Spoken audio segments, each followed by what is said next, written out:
I am going to be having a little bit of fun with my friend here. He's does some stuff on YouTube and all that. So, Mm-hmm. would you like to introduce yourself? Yep. Hello, I am Ap1evideogame. Um, uh, I have a YouTube channel of the same name. It's not spelt like you might think, though. It's spelt Ap1e video game. So that's a thing. I'm going to post in chat for anyone who wants to look. Mm-hmm. So yeah, So yeah. gonna have fun going down some iceberg rabbit holes today. We have some interesting choices picked out. Some like mainstream gaming stuff, some not, but I think it'll be fun. Yep, I think so too. So I guess we can just hop right into it with a Tomodachi Life 1. Hey, hello, it's me, it's Casey. Welcome back to my channel. Today we are going to be going into I have no idea about anything Tomodachi Life, so like all this stuff will go over my head. Most likely, you probably. I've only seen like one video about it before. That was like when Peanut Butter Gamer once made a video about it and made his one of his Miis or whatever sing like poo poo pee pee or something. Yeah, that's like that. the only thing that I remember from it as well. Yep. So if anyone's wondering, this game is it's silly. That's all I know about it. What's the silly. one that that has you fight instead of like a reality thing? Oh, you mean like the Mii game where you fight things? No. The one that got recently ported to Switch. Yeah, like Miitopia. I don't remember what it's called off the top of my head. But you like fight monsters and like fight the Dark Lord and Yeah, that's Miitopia. Are you sure? Yeah. The Dark Lord, that's who you fight in Miitopia. Well, no, it's the one, like, I know that Grumps did it on Steam Train. I know Ross did it. And he made Hank kill the princess. Nice. I don't remember which one it's called. I've seen someone make the Toad from Mario 64, the princess, and when she turns around, then it's just the most bland face you've ever seen, and it's hilarious. Yeah, it's definitely Miitopia. I mean, if you say so. Tomodachi Life Iceberg Theory. A lot of you have requested me to make this face? video, and I'm super excited because this has taken me so long to make, and I hope that it lives up to your expectations. We're going to dig way too deep into every bit of this game, and it may seem weird at times for the super wholesome game, but trust me, it gets really good.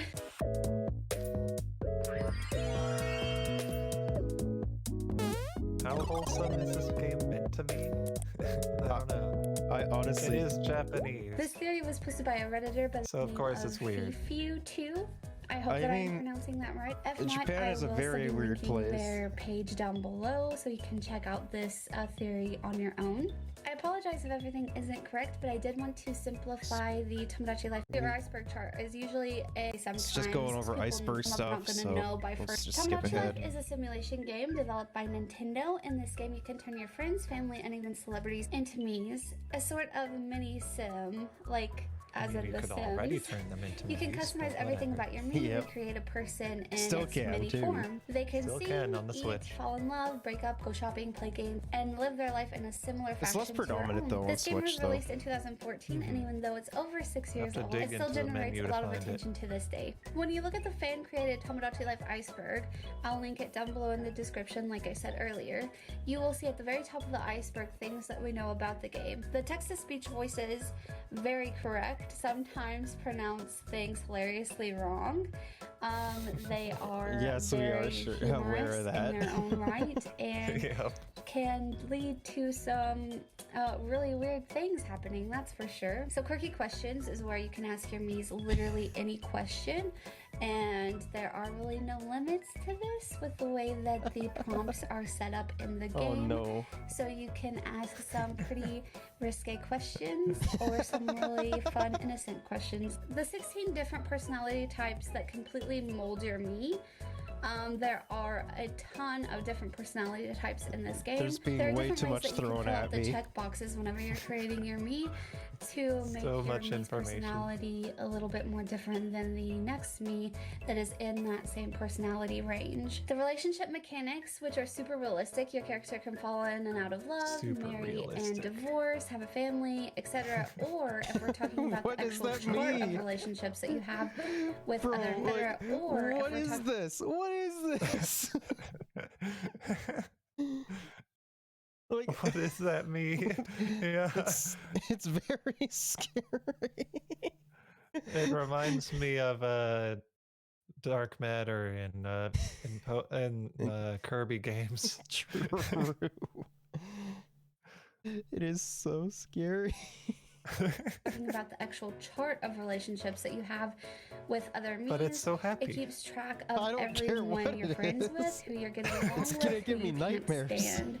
So pretty much literally keeping track of everybody in your life or your Mii's life. Going down a little bit into the iceberg, we have the profanity filter, which sometimes doesn't work. You can find ways around this filter to make your The emo bitch strain.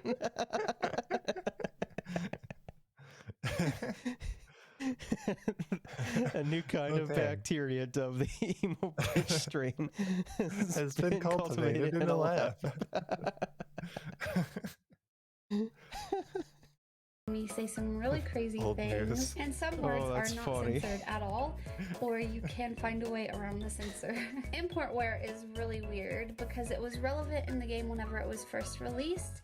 Now it's pretty much useless. Importware is a location in Tomodachi Life where you can purchase clothing from Street Pass or Spot Pass, which is a feature on the 3DS. When you took your 3DS out in public and passed by another person with their console, you could get different items sent through Street Pass to each game, but nobody really plays the 3DS anymore, so these features Wait, don't what? really work the A way lot of people still play their 3DS. Yeah. I can still get those even if I if I travel, I will certainly get them. 3DS was a really awesome system, and the fact that it had a lifespan of almost 10 years is crazy to me. It's amazing, yeah. Like, the lifespan of the 3DS has been very, very long. Very long. And indeed. understandably, and since Nintendo's closing down the eShop for the 3DS and Wii U, people are not happy about that. Yeah. Like, any other company, like, when they're, like, I know, like, this recently popped up with Sony's that they were going to be closing down the PS3 PlayStation Store. And Oh, okay. so many people were not happy about that, and they're like, okay, we'll back off. Nintendo just does not care, though. that they were intended. Babies in Tomodachi Life are super odd. You try to help your Mii Yeah, out that's while the interesting. baby is Nintendo crying, doesn't trying care to calm about them that. down, but for some reason, you can shake. Well, Shouldn't they? Well, you would think, but like the main problem with that though is like the virtual console is like essentially dead. Like the new like system that they have for the Switch is just awful. Mm-hmm. Like, you want me to pay like twice the amount for just to play like Genesis and N64 games. Like that's Yeah, crazy. yeah. Complete was rip like- off. And like literally anyone who's getting that is just like blinded by nostalgia. Yeah, mostly.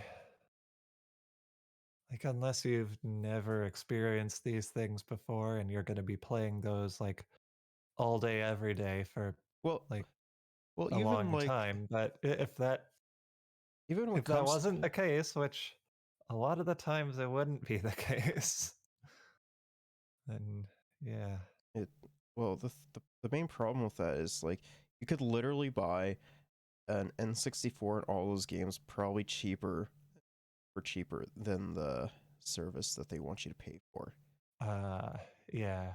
Like it's like N64 games, especially like the more common ones like Ocarina of Time, Majora's Mask, Mario 64, like all those games, like they're relatively cheap. Yeah. So I honestly don't think like the $50 a month subscription is not worth it. It's just a cash grab. The I baby think so. and make it really miserable. You almost become a babysitter, and they are creepy in their own right.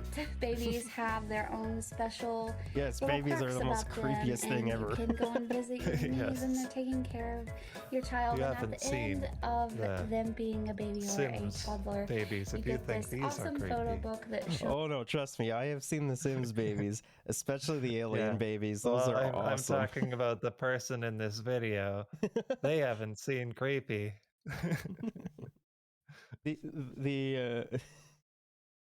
I love the alien babies though. They're great. I love it. Whoa, okay. your male Sims can get pregnant too. It's just so weird. Yeah. What were the aliens doing? How? I don't. It's not even the right reproductive organs for that. Yeah. Maybe Doesn't make maybe any it sense. acts like a chest burster from Maybe. aliens. Except your dude actually just survives and is fine. Instead of like having his entire chest opened. It's like, hey dude, smell like flower. Lol. Shows the process of them growing up. The dreams in Tomodachi life are very intense. Sometimes you encounter yourself in a mirror, Solar except powered. it's not you. You fall from the sky onto a cheeseburger, you get dipped in paint.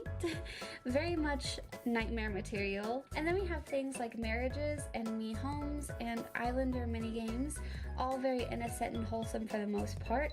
And one minigame you can help your me sneeze. What? Ever done that one in real life before? The marriages are very adorable. What You can tap a buttons to help really your niece weird propose, game. And if done right, they Yeah. will get married and receive And a we me haven't even home. gotten They still to, keep their like, apartment, but have a separate The iceberg There's a lot yet. of houses. to do me marriage stuff. Yeah. And like cooking and eating and showering. Didn't know you and could have brushing that their many teeth houses. Even. Oh, and of course, I didn't watching even know there were TV houses. and having babies.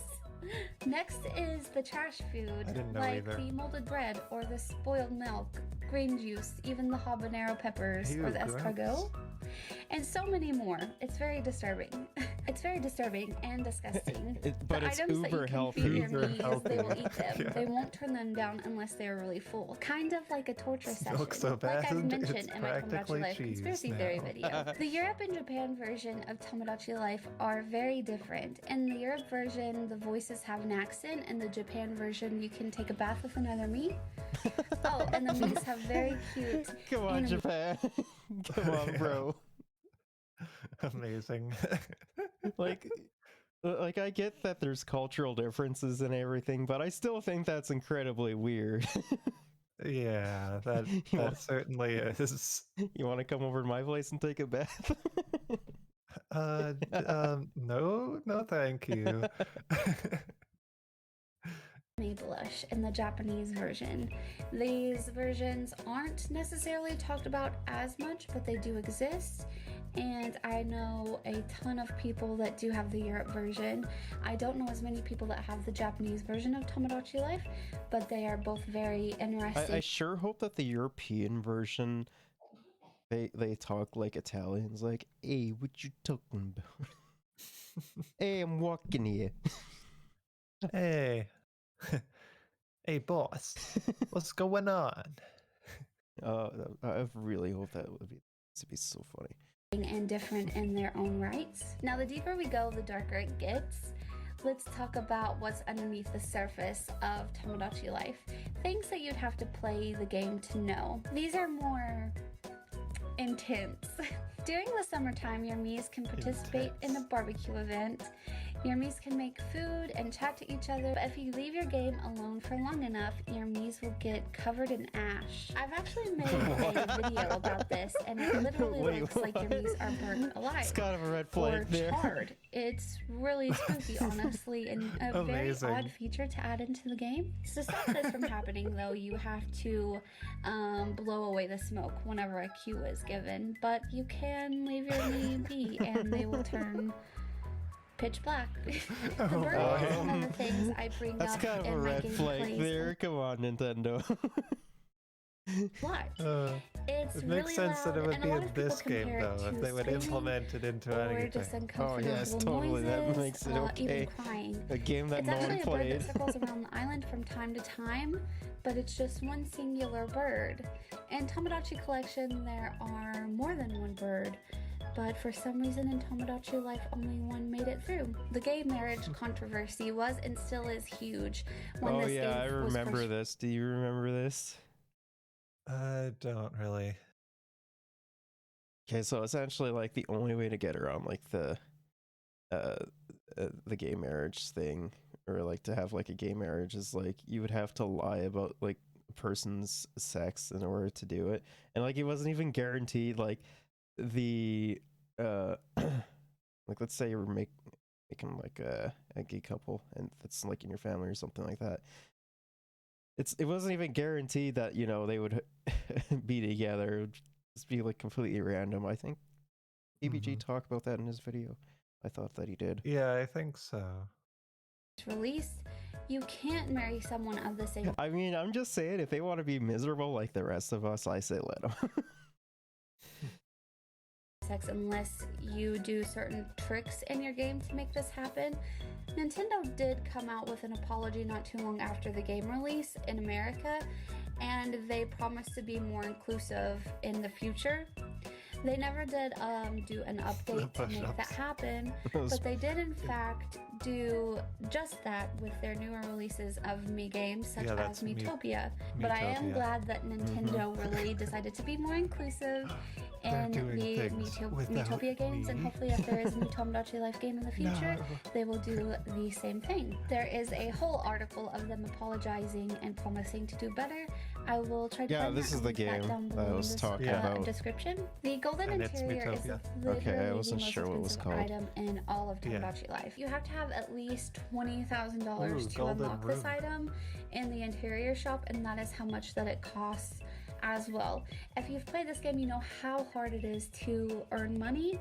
So the only way that I was able to get this is because I hacked my game, but that would be almost impossible to get on It's a raining normal money save outside. file.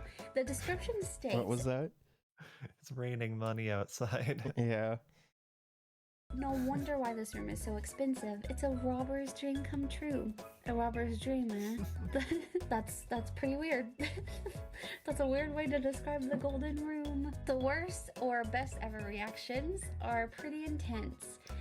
You have one where your Mii is literally jumping around in excitement, and another one where your character will literally melt. And these What? extreme reactions are based solely on food. So whenever you feed your Mii their favorite food, they Okay, I will did get not really expect excited that. and almost crazy. They got the crazy eyes. Or whenever you feed them their least favorite melting food, into a they puddle. turn into sludge and they What a turn weird gray and game. then melt into the ground. It's really weird. The treasure food or special foods are unlocked Those are the by best. Street I like Pass. it. You can't get those certain foods unless you Street Pass somebody with your Nintendo 3DS. I have a lot of these because I hacked my game, like I said just a second ago. But if you don't hack, these are pretty impossible to come by. And one cool thing about these is your Mii will always enjoy these food items. They will never have a bad reaction to these. So if your Mii is upset or if they're sad for some reason, you can give your Mii a special food and it will almost instantly cheer them up, which is really neat, but they're really, really hard to come by now. Tomodachi Collection is the first ever game in this entire series. It was only released in Japan for the Nintendo DS. There are a lot of features in this game that were not brought to Tomodachi Life, but if you are lucky, you can find gameplays or emulators to see this game firsthand. It's pretty amazing and a rare game indeed. I'll link my Tomodachi Collection playlist down below, but there are things in this game such as whenever you get married or the blushing scene. There are things like a job title that you can give your Miis. Awesome things about this game that just weren't localized or even brought to Tomodachi Life at all, which is kind of sad. But it's very interesting nonetheless. And it was made only for What the a Nintendo weird DS. series. Something interesting about this is that we actually reside on 2 islands in Tomodachi Life. At first glance, it only looks like 1 island, but look a little closer, it's actually 2. The Campground is another rare add-on in the game now. This is where other islanders are sent when somebody sends their Mii babies on adventures. If you Street Pass someone with a child sent out, they will reside in your campsite. I've only seen this once in my entire time playing this game, and it was because I had 2 Nintendo DS's and I had Street Pass on, and I was able to Street Pass my Mii's child. It was really weird. I was able to catch it all on camera, and it is pretty interesting. I will definitely link that video down below as well, so you can check that one out. And it is just really cool because they will take a bath and eat food, and they're really excited to be back home on their home island. And that's whenever they make it back around to you. I'm not sure what it looks like from the other end though. That's very interesting. Mr. Tomo is the shopkeeper. In different regions, Why does he have has a different black bag? appearances. In the Japan version, know. he has a black bag over his head. North America, he has a wooden block over his head. In Europe, he has a robot head, and in Korea, so it's just he is different wearing in a every racing place. helmet. And It's really weird. Why? Regional differences like this. Regional differences for what he has on his head. Oh yeah, maybe he needs to be a British robot. So they're just asking him to they're just asking to make him unlikable then. You don't make characters British to like them. every version, though, he Exterminate. never shows his face. Tomodachi Quest Oi, is an bro. 8-bit style RPG game available at the amusement park. You fight different bosses such as giant food items. There are food classes that your Miis will appear as. So a fighter, a What? swordsman, a mage, and cleric. And you can play this once a day for 25 cents. It definitely has Miitopia vibes, if you ask me. Now we're gonna go a little bit deeper. These are things that you might not know about Tomodachi Life even as a casual player. Instead of the different special foods that you can get in different regions of the game, I thought I'd talk about how in the Japanese version of the game, your Miis, when your Miis are married, you can visit their homes and you can literally see them bathing together. This is something that you can kind of see in the American versions. Your Miis will shower together, but like straight up in the Japan versions, they will literally just be in the bath together. It's something not added No, in other SpongeBob. regions and is actually really rare Yeah. to see. North America versions, like I was saying, you can see them shower together and you can see them brushing their teeth. It's just interesting to see Miis live out Brushing their normal teeth. activities like we do as humans. In the Japan version of Tomodachi Life, there is an additional Okay, song. can you just imagine sharing a bath with SpongeBob? Like, Yeah, that's got to be like the weirdest thing. Yeah, I don't know. I don't know about that.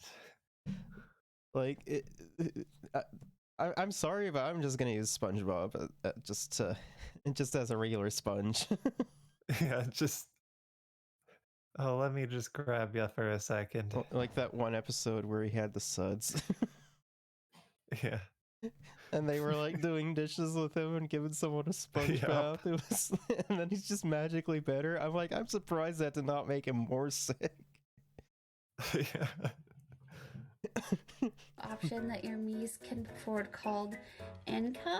I really hope that I am saying that correctly. It is a popular Japanese music genre considered to resemble traditional Japanese music. It's very interesting. I have seen a little clip of it and it is really, really cool. So there is an extra song released in the Japanese version. The observation tower or the rooftop is a bit different in the Japanese version as well. The rooftop area was once accessible by the player in the Japanese version aside from the Mii apartments. It was replaced by the observation tower building in the international versions, and they serve as the same function as one another, but it is interesting that it was accessible once upon a time. The Weird Dreams trailer for Tomodachi Life was one of the rarest trailers for the game. At the time of researching this video, that was the first and only time I had seen that trailer for this game, literally at all.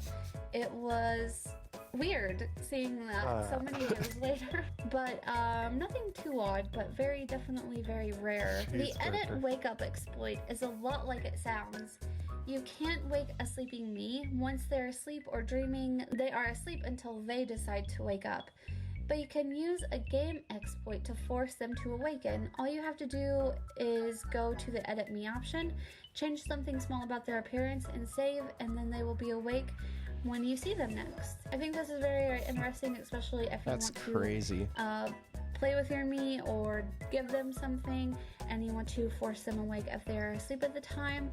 I will definitely have to try this one out for sure. Hidden locations are certain locations that only appear in special events, such as a proposal.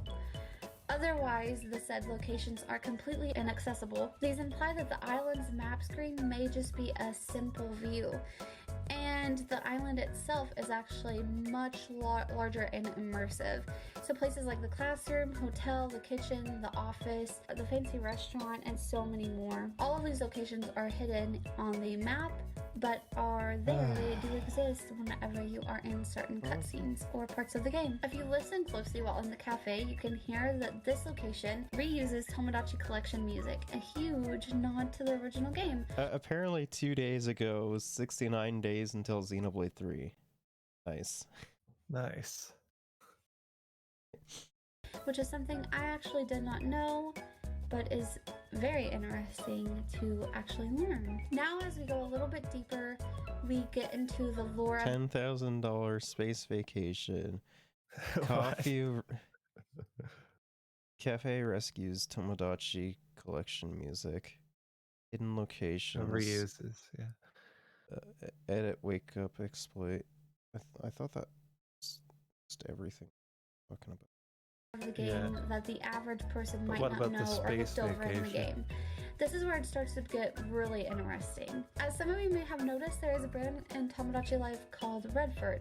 It's basically a generic company that supplies whatever the plot demands, but upon further research, Redmond, where the game was localized by Nintendo America, plus Frankfurt, where the game was localized by Nintendo of Europe. So pretty much the streets, Frankfurt and Redmond, created the brand Redfort. So it's interesting to see that the street names created the brand name for the Redfort brand in Tomodachi Life. The Korean version of Tomodachi Life is pretty hard to find information on.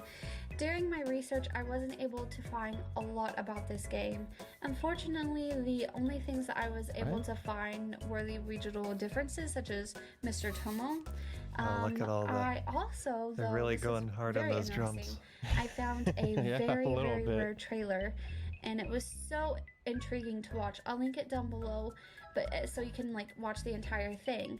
But it is a Korean trailer for Tomodachi Life, and I had never seen that before doing this video, the research for this video. It was... I always like watching different trailers I like watching trailers for the same game from different regions, just to see what marketing is in those areas.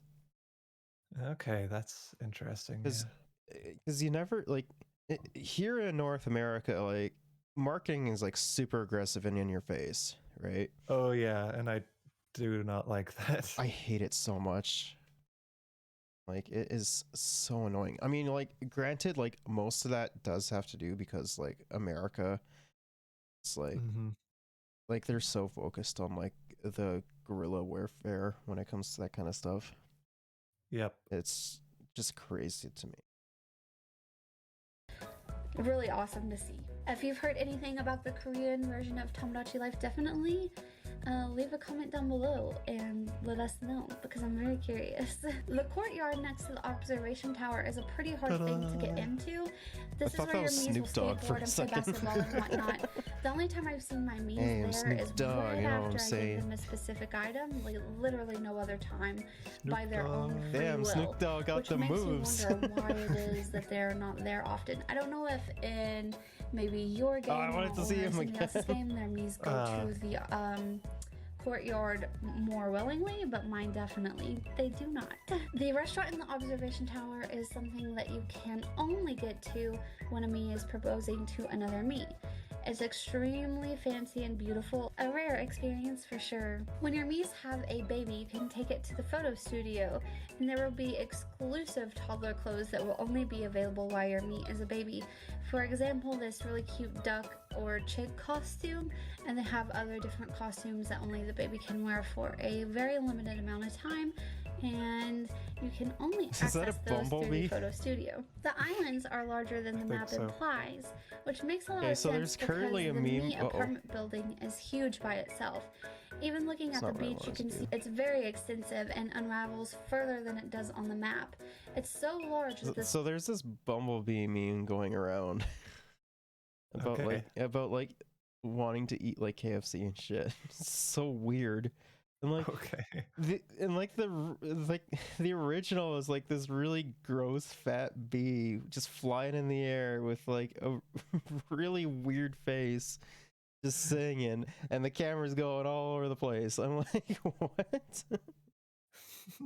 So weird. Ramp leading down it is really weird. Seen on the map is not visible whenever you're at the beach. There's also a helicopter at the beach as well, which should be a good size reference into the island. So pretty much this place is huge, and it's a lot bigger than we are led to believe, especially when we think about all of the hidden locations, restaurant and stuff like that.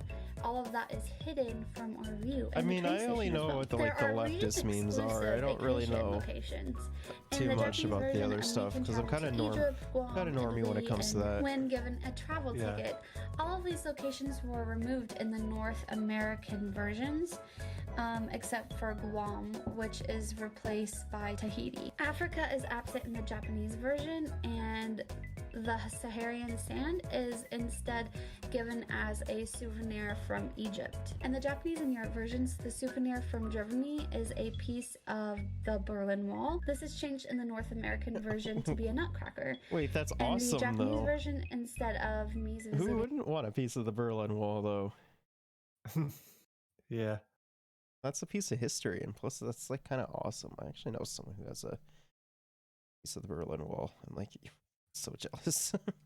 In the USA, they go to New York. Australia is also absent in the Japanese versions. The music during certain vacation locations are different depending on the region. For example, the music for Germany and North America is used for Switzerland and Japan, and vacations are referred to as holidays in the Europe and UK versions. Now, getting a little deeper, we go into things about the game that are more odd. Train station, who the historical bust represents. You'll reach the finish line soon enough. That has to be like your Mii's gonna die, right? Like there's no like shot. That, yeah. Mii news is fake news. Woohoo Island mentions. I mean, of course, they're gonna do that. Yep. Compatibility tester character models. What? Almost conspiracy theories in a way, but do exist in the game overall. The train station is another hidden location on the island unless you are on a date. This also goes along with the theory that the island is a lot bigger than it appears. Who runs the train station? Nobody knows. You'll reach the finish line soon enough, Now this one, I couldn't find much. Okay, while we're on trains, just imagine like if we had like high-speed rail. Yeah, that'd be cool. That would be awesome. That would be nice. Also, what the heck is with this road right here? Like, there's a road for all the Miis at the houses, but it ends right there. It's just gone. Yeah. Have you seen China's high-speed rail system? I've seen a demo of it, yeah. I guess. Like, isn't that awesome?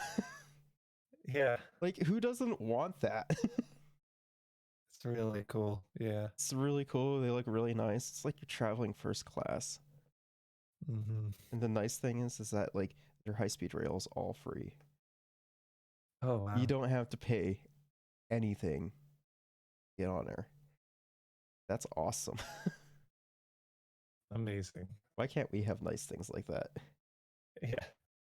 Information on other than the actual Reddit page. Someone described it as a random phrase that the islander will tell you whenever you interact with them. It is basically saying not to rush life because you'll reach the finish line, which is usually really creepy for the game. While playing Tomodachi Quest, you can come face to face with the historical bust.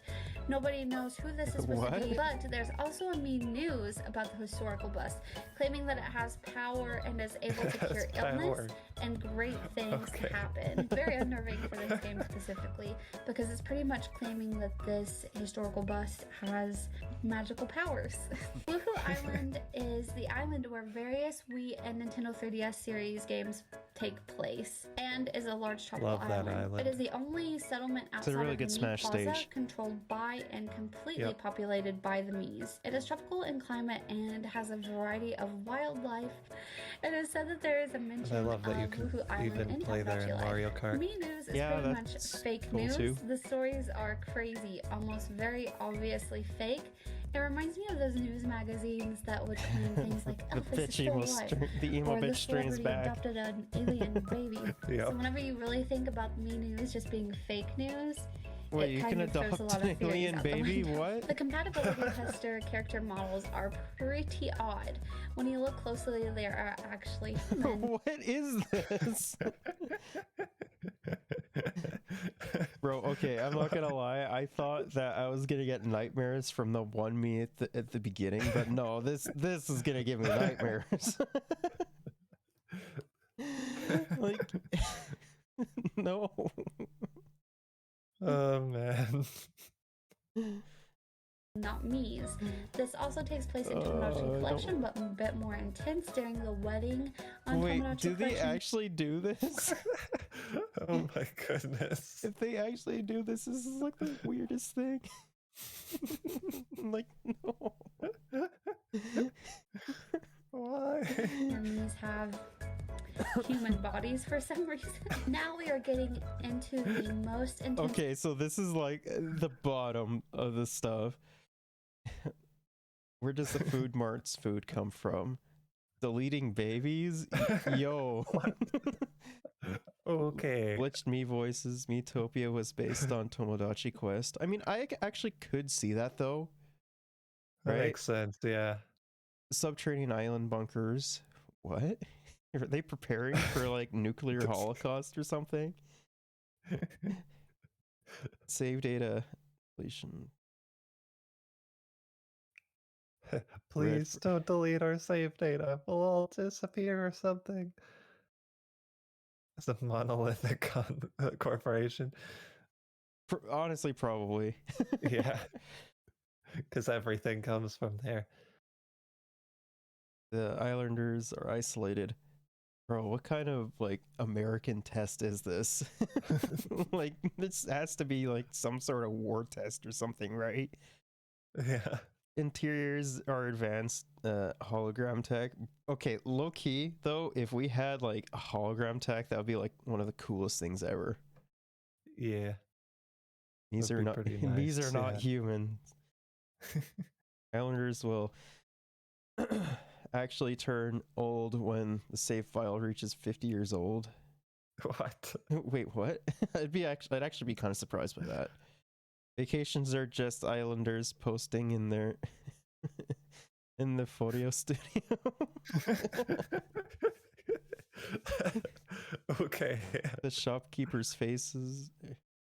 Because So- you can't see it.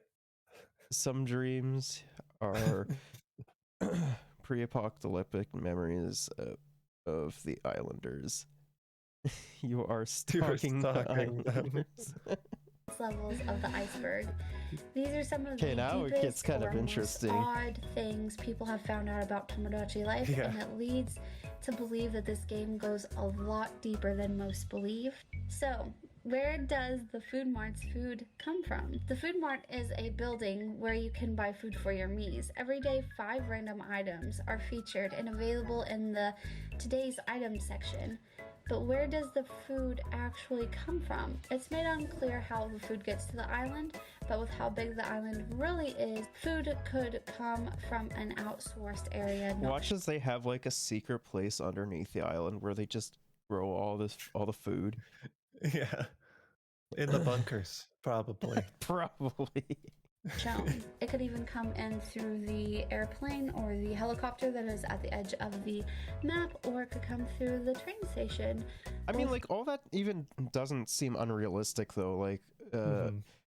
in like Nineveh, for example, they get all, like, a vast majority of people get their food from like the markets, which come in through plane and everything, Hmm.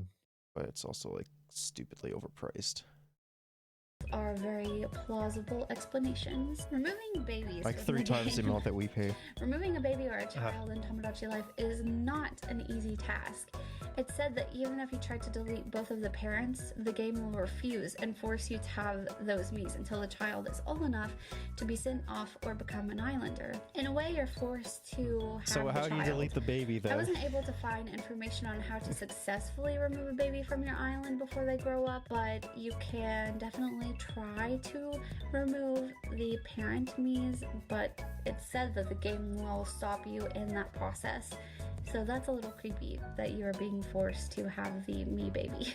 The glitched Mii voices are something we have experienced a lot on this channel. The text-to-speech generator sometimes does not work the best, and you can make words sound even more odd the more that you tamper with the spelling. And that is something that I have a lot of fun doing because you can actually Wait, make there's your- an accent you can make your- slider?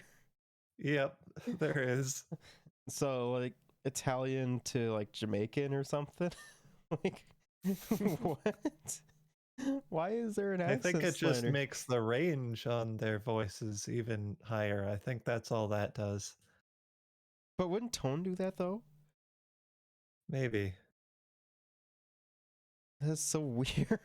I really don't When you know. say a lot, Just imagine like when you're born you get to you, like creating your character and everything, like you get there's a slider for accents and you Accent. just slide. Oh It's- yeah, all the way. of blocked words by doing that. And at the end of whenever they're singing, sometimes their voices will glitch and almost screech. It's very, very weird, but if you've watched my videos, then you know exactly what I'm talking about. The save data deletion pleading. Wow, this one is definitely something else. When you decide to delete your save file, your Mii will appear begging you not to delete your island. It is very creepy in its own right. Instead of the game deleting your Mii, saying goodbye, or just leaving it as that, your Mii will literally run towards the screen, pleading you not to delete them, causing your Mii's existence to end. Is something your There own he character is goes. even afraid of. Miitopia is thought to be based off of Tomodachi Quest. Honestly, this isn't too odd, it's very believable. Tomodachi Quest is a minigame held at the amusement park, and it's an RPG. Plus, like a lot of the classes actually appear in Miitopia too, so I could totally see that. paced Yeah. turn game, which we talked about this earlier. You fight different items and food, and at the end of the battles, whatever item you are Push-ups. fighting, you receive as a gift. Miitopia and just Tomodachi really Quest are both strange RPG games. push-ups. Very cool to see a They nod to have this in friends Tomodachi Life, outside. even though Miitopia was Yeah. released until 2016. Now, the Subterranean island bunkers is something I really couldn't figure out. The only thing that I could put to this is that they are talking about the secret Yo. base under the Mii apartments. This is talked about during the conversation at the cafe, and they talk about building a secret base to hoard certain foods. That way they will never run out of that item or that food ever again. Almost apocalyptic sounding, but these subterranean island bunkers, that's the only thing that I could correlate with that. If you know what that means specifically, definitely leave it in the comments. Put a bunch of Cheetos out in there, then we'll have all the Cheetos and we'll never run out of Cheetos. I think Frito-Lay's would love you if you did that. I think that's who makes Cheetos, right? Frito-Lay's? Maybe. Because I know they own like most but I believe chip that it is talking brands. About the secret base under the Mii apartments. Next to last, at the bottom of the Tomodachi Life iceberg, we have more theories on the island itself. Now let's dig into these and discuss each and every one. Islanders will finally age when the save file turns 50 years old. Now whenever I first read this, my instinct was to time travel 50 years to see what would happen. But what if your game actually has to be 50 years old, as in Nintendo coded a way to know that what the actual date was? I haven't tested this I don't think anyone's playing Tomodachi Life 50 years for 50 years. Yeah, I don't think so. You'd have to start off being like a baby, and then like 50 years later come back and be like, oh. Like, that's just crazy to me. It is real, but it is extremely interesting. This definitely reminds me of the aging dream that exists, and your Mii shows up and they're older and they're reminiscing about the times whenever you would play the game and you're both young and stuff. It's creepy. Vacations are just islanders posing in the photo studio. This makes so much sense, to be honest. You don't get to see them out interacting with their environment. This almost reminds me of the movie WALL-E and how on the ship the captain could change the time and the day. Okay, like WALL-E was a very, very dark movie though, if you actually got to thinking about it. Like, it was crazy dark. Yeah. Did you see Matt Pet's theory on it? Like, how people are like cannibalizing each other. Oh yeah. I remember that. Why does everyone resort to cannibalism? Because delicious. No. No. With just a switch, making the people aboard the aircraft believe that they were actually seeing nature in its purest form, when actually it was just a simple illuminated screen. Miis are not human. Oh boy. If you watched my conspiracy theories on Tomodachi Life, then you know that this is one of the biggest theories that I have about Miis. The fact that whenever you're in the love tester, you receive a human body and a Mii head proves this even more, that the Miis are Stop showing it, it's creepy. But they are in fact a species of humanoid I don't like them. called Miis. The one eye makes it even better. In Tomodachi Collection, whenever you're married, it gives you a human why body are you bringing up the cursed images? So you're not Larry exactly and Sad human, Boys friendship. and the game almost proves this without actually saying so. Interiors are advanced hologram tech. This goes along with the photo studio vacations. The things printed on the walls in their rooms, they're unable to interact with. But their door and separate items gifted to them, they can interact with those things. So whenever you see your Mii in an interior that appears to be a galaxy or a private getaway, maybe it's all just a hologram. This reminds me of a Disney movie called Smart House, where the house could create a hologram on the walls, and in your room I've never heard of this movie. That's an places, old, such as a basketball game or a movie. concert, I've seen or just Brutal be Moose out do in nature. It's video both very about it. similar. The islanders are isolated. The Miis on the island seem to be very alone, even when they're not, especially whenever you have a Mii that hasn't made friends. They have minimal contact with other Miis and no contact with anyone outside of the island. They have themselves, and that's pretty much it. Nobody comes in and nobody goes out, unless you have Spot Pass activated, and even then they're sent somewhere into the void, especially nowadays. And sent to a campsite where the other Miis don't even see them whenever they're on a different island. They're far away from any other living creature that exists in the Tomodachi universe or even the timeline. So they are in a way very isolated from the entire world. Redford is a monolithic corporation. So first I had to look it up, because by the time I was done researching all of this, my brain was like, what is that? So Monolithic Corporation is a large, undiverse organization. I can't even speak. So think any large brand that would exist in our world. For example, like Apple or Sony. Redford is Tomodachi Life's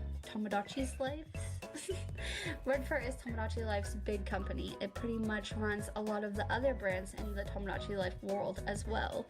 So it's a big one. Now we are at the very bottom of the iceberg, and I hope that you have enjoyed this so stalking the far. islanders. These are things that nobody would ever know about the game at first glance, or even a bunch of times playing this game. Tomodachi Life is very wholesome on the surface, so picking apart these things that aren't so wholesome, most people are not willing to do, and it's a lot of work. So let's just get into it. Do not have your lookalike look like you. I'm guilty of this. My Mii looks exactly like me, but it said never to do this. It said that if you do, a lot of bad things could happen. Wait, a lot of what? creepypastas and theories have been born by this Who idea. doesn't do You that, need to though? make your lookalike look Creepypasta. exactly like you. You've created Yeah, an who alternate wouldn't? reality of yourself. Just think about that. The shopkeeper's face. Earlier on, I spoke about the shopkeeper, Mr. Tomo, and how he hides his face with a few different items: a bag, block, a helmet, or a robot head. Nobody knows what Mr. Tomo's face actually looks like. When he's not available to work, one of the other Miis will take his place for the time being. What is Mr. Tomo hiding underneath those masks exactly? Literally nobody knows what he looks like. Maybe You he's a are burn stalking victim. the islanders. Who This goes knows? along with my godlike theory of this game. In a way, you're playing God to a bunch of Miis. You decided what they eat, how they were created, what they look like, every bit of their life. You know things about your Miis before they ever do. You, in turn, are stalking them by peeking in on their apartments, watching them at the beach or park, listening to them talk in the cafes. That's More than kinda just taking creepy. care of them, you're pretty much Yeah. watching their every move. That's You're kind of a doing more red than just flag. taking care of them. You're pretty much watching their every move. Nice job, stalker. I'm kidding. Some dreams are pre-apocalyptic memories of the islanders. Some dreams are said to take place in a time before an apocalypse, an event involving destruction or damage or on a catastrophic scale, pretty much destroying the What? world. The dream where you see yourself staring into your Mii's window, meaning giants are there, or like humans are actually there in the Mii world and they shouldn't be. You're literally scaring your Mii's to death. Or the dream where a huge Miis come out of the sea. Giant sea creatures, very, very odd. Mermaids, who knows? Or the dream where Lovecraftian there's a horror need for a shit. superhero to help save the world from a silly oversized item. All of these things which could have destroyed the previous Tomodachi Life worlds that once existed. A crazy thought indeed. Whew, that was a lot. It was definitely a lot of research, and I hope that I got most of these Bro, right. that's If not, crazy. feel free to correct me down below. I hope you all enjoyed my breakdown of the Tomodachi. What a crazy game. Yeah. Like, low key. For the first Yeah. 12 installments, The Legend of Zelda has been a vibrant, lighthearted, and cartoony franchise. But for their 13th game, lighthearted, Very lighthearted. Despite especially with all that footage you're showing. despite that, you know, it's a very dark franchise. Yeah. They tackle some very mature stuff. Nintendo opted for a much more realistic, darker, and mature Zelda title. The first Yeah, and Twilight only Zelda Princess. title to be rated T for Twilight Princess. At the end of the game, Ganondorf is like, haha, yeah, well, if you've defeated me, this whole thing is gonna start over again anyway, so whatever. And it's Yep. like, oh, dang it.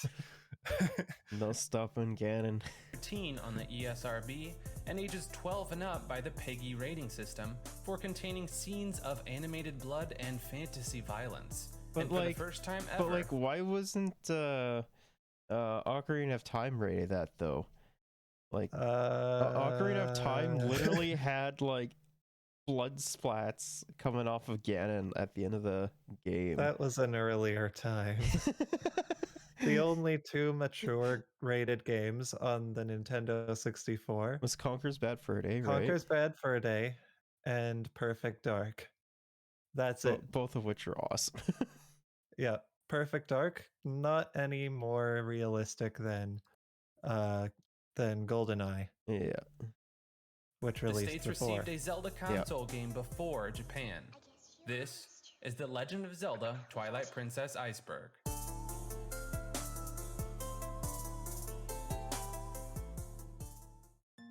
The beginning and the end. Twilight Princess was originally going to be a GameCube exclusive only. However, it was delayed by Nintendo so that the developers have enough time to refine it, add a few more things to it, and then port it to the Nintendo Wii as well. The game ended up being a launch title for the Wii, and at the same time, the GameCube version ended up being the last first-party game that was ever released for the console. So, in an ironic way, the game marked the beginning of one console and the end of another. The second best. The debate of which Zelda game is the best is always going to be a divisive topic among fans. However, Twilight Princess was the best-selling Zelda game of all time for over a decade after its release. I mean, it to sold- be fair though, it did have like 2 separate releases. Yeah. So like I could that easily explains away why it's like the best-selling Zelda game ever, right? 2 separate releases, and it was a launch title. Yep, that definitely doesn't hurt either. Like Breath of the Wild sales yeah. is the exact same in that regard. Almost 9 million copies by the year of 2015. It only lost that title after Breath of the Wild was released in 2018, which is not a surprise given how influential and immensely well received that game was. The gap is pretty large though, as Breath of the Wild ended up selling over 27 million copies, which even earned it a spot on the list of the best-selling video games of all time. 33, geez. Manga Oh, series. wow. Twilight Princess received a manga Oh adaptation. yeah, Oh, yeah. I've heard of these. Yeah, this is awesome. These were like awesome, right? And illustrated by Akira Himikawa. However, it started almost 10 8 of years them? after the original Interesting. release of the game, and coincided only with the HD remake of the game that was released on the Wii U. The manga ran from 2016 and only concluded this year on January 30th. Spin-offs. Wait, it was going on for that Twilight long? Okay. It That's only interesting. it only ended this year. That's crazy. Princess has 2 spin-offs. One of them is Lynx Crossbow Yeah, Training, Lynx Crossbow which is a Training. shooting video game that was bundled with the Wii Zapper as a way to introduce players to it, and it was the think I first might have game tried to that use out the at Zapper at somebody's the house time of its one release as well. time. With Link's crossbow training? Yeah. Yeah, I think we have it somewhere sitting around here. It was said that the team originally planned to make a direct sequel of Twilight Princess, but the sequel was unfortunately sidelined to work on this game instead. The game is pretty simple and follows Link Okay. as he perfects his crossbow marksmanship, and it reuses Should many we do a assets from the sequel? Twilight No, Princess, let's do this such as random, enemies, like, environments, random and game. more. The dev team originally wanted the game to have more bosses and a larger story, but Shigeru Miyamoto was opposed to that idea and told the team to make Of it a course. simpler game instead, giving them a list of do-nots that included things like including cinematics or having an epic tale as the game's narrative. He simply wanted it to be an easy and accessible No shooter epic that made tales. use of the Twilight Princess's rich world, but did not take itself as seriously as a Zelda game.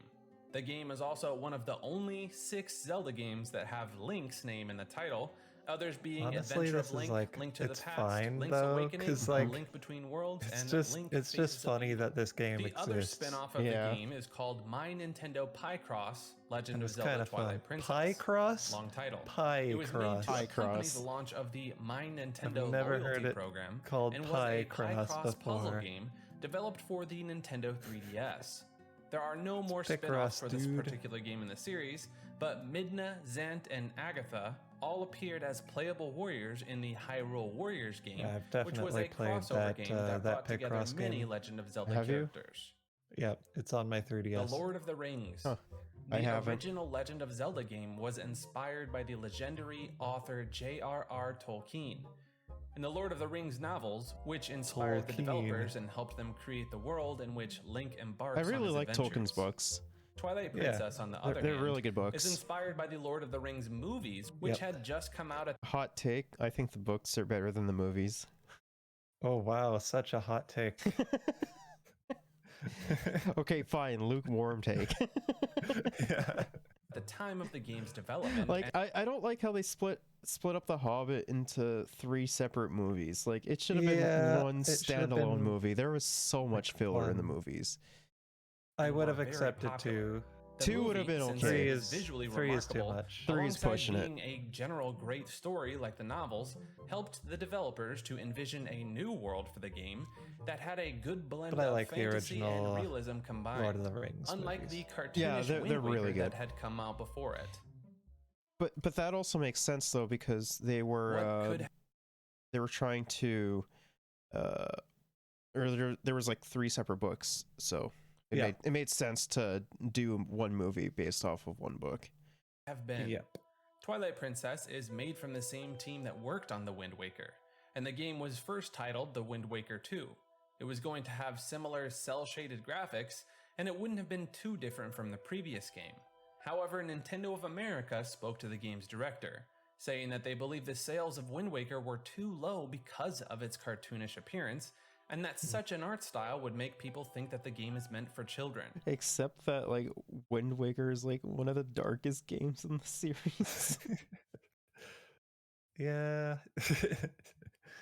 And arguably the best in the series as well. Yeah. But I mean, back then it wasn't going to sell as well because back then people really did think that it was too cartoonish. Yeah, which is so silly. It like only the art style doesn't matter about the story though. No, it does not. People realize that now. At least when it comes to Zelda anyway. Like there has been so much like animation and stuff that looks like cartoons, but it's like some of the Yeah. darkest stuff I've seen.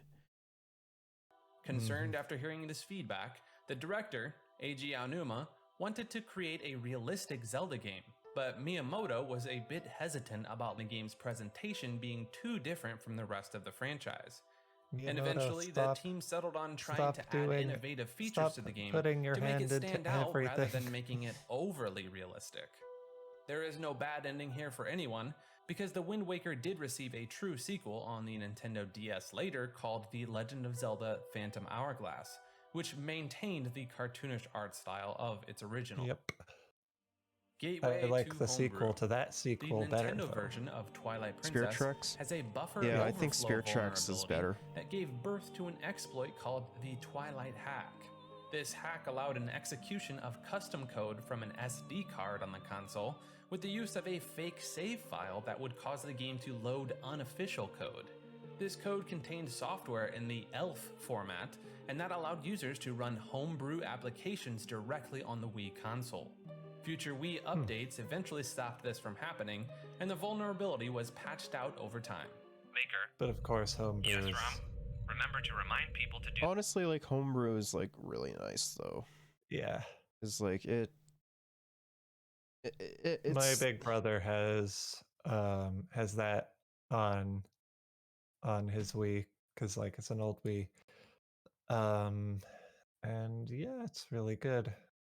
Homebrew I think is very important for like archiving games, especially like Yeah. Nintendo games, because Nintendo hates archiving their games and hates anyone that archives their games. It's so stupid.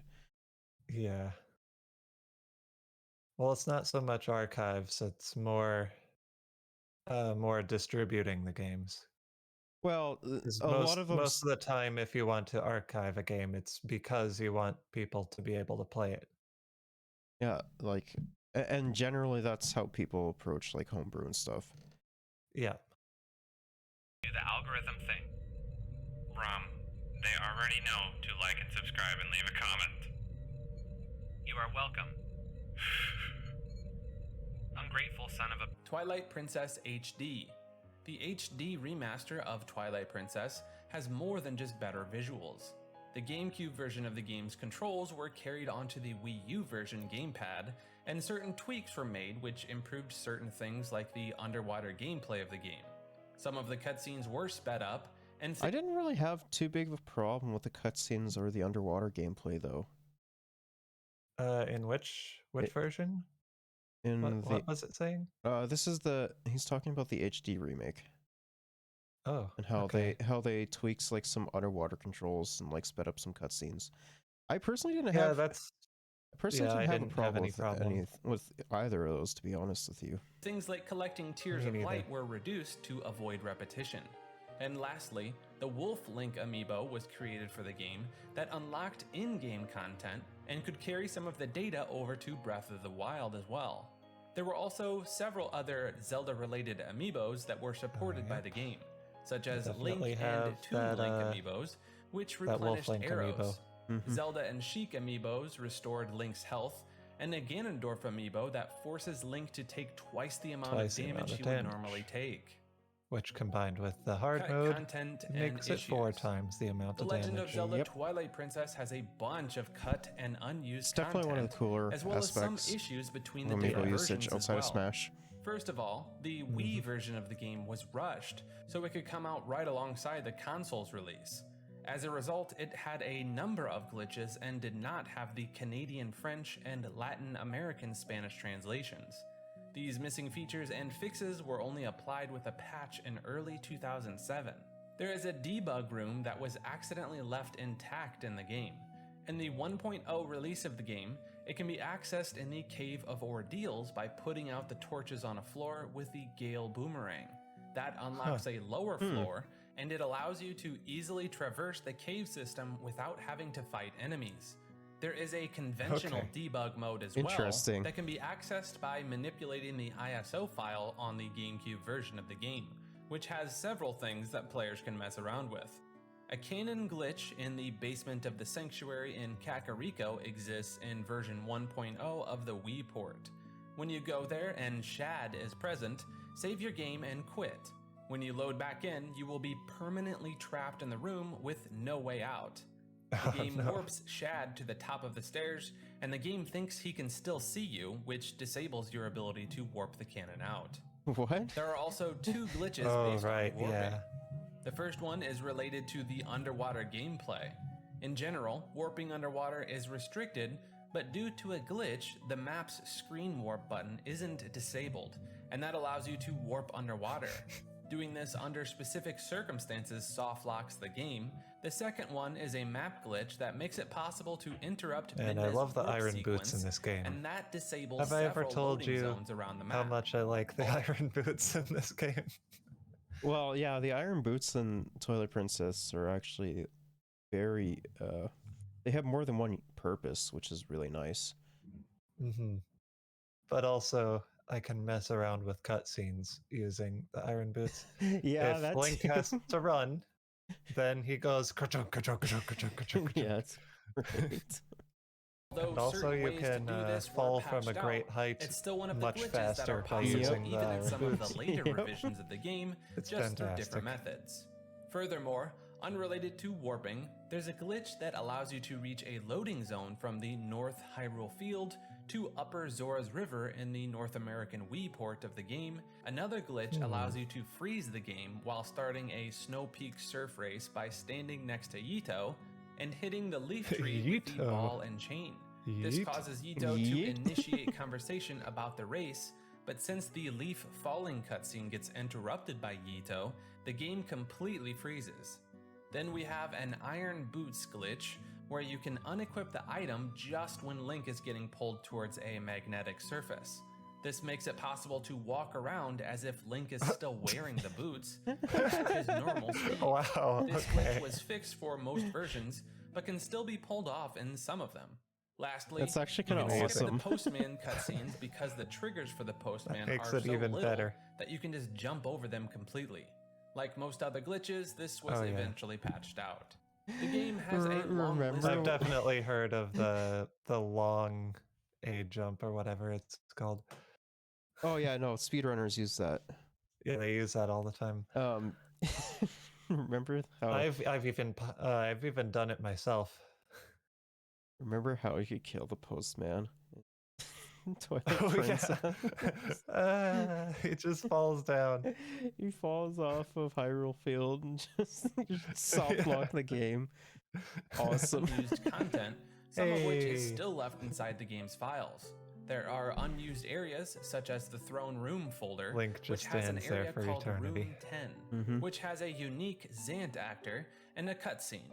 Since the room is incomplete, you cannot interact with that character. That's the best way Other to sit on a unused chair. rooms include a Yeah. test area seemingly meant for the Darkhammer boss fight, a camp test area, and some text within the files implies that some map files were deleted from the final release of the game. Other than unused and deleted map files, there are a few models, pieces of music, What is sound that? effects, Yeah. text, some cutscenes, and some animations that are completely unused. Okay, or The Goron deleted outright. file, yeah. I remember the Unfortunately, Goron none of it thing. seems to be particularly fleshed Yep. out. There's hardly any visual forms from this content. Most of it is only present and evident within text files. And speaking of text, a lot of dialogue in the game has been left unused, and all of it has been extracted by the fans over time. Distracting the big bad. You can distract the final boss when you fight him yes, and get with a the few fishing cheap rod. hits in his moment of confusion. All that you need to do is That's cast fun. the fishing rod. This will distract him for a few That's like seconds, using the and you can bottle. get a bunch of hits in the Ocarina of process. Time. Midna's speech. Huh, Midna look, a speaks fishing rod. complete gibberish in the game. No, she doesn't. She just speaks backwards. English too. However, if Yep. her voice clips are extracted and placed together in the correct order, the phrases can be understood. Which one will it be? Have you made up your mind? I'll take you there with my power. But you Oh, think yeah, haven't it's you not though to try backwards, to rule uh, with sacred magic? Yeah. I have a request. Would you find a mirror? Don't go running off. I'll be watching. Don't go I guess running you off. aren't Up. stupid. The voice lines are spoken by a Japanese voice actress called Akiko Kuwamoto and are recorded in English. Control the Kuko. She actually did a really good job when it came to that though. I think so. In the majority of these Zelda games, if you hit the Kukos, you get attacked. However, in Twilight Princess, hitting Kukos is rewarded.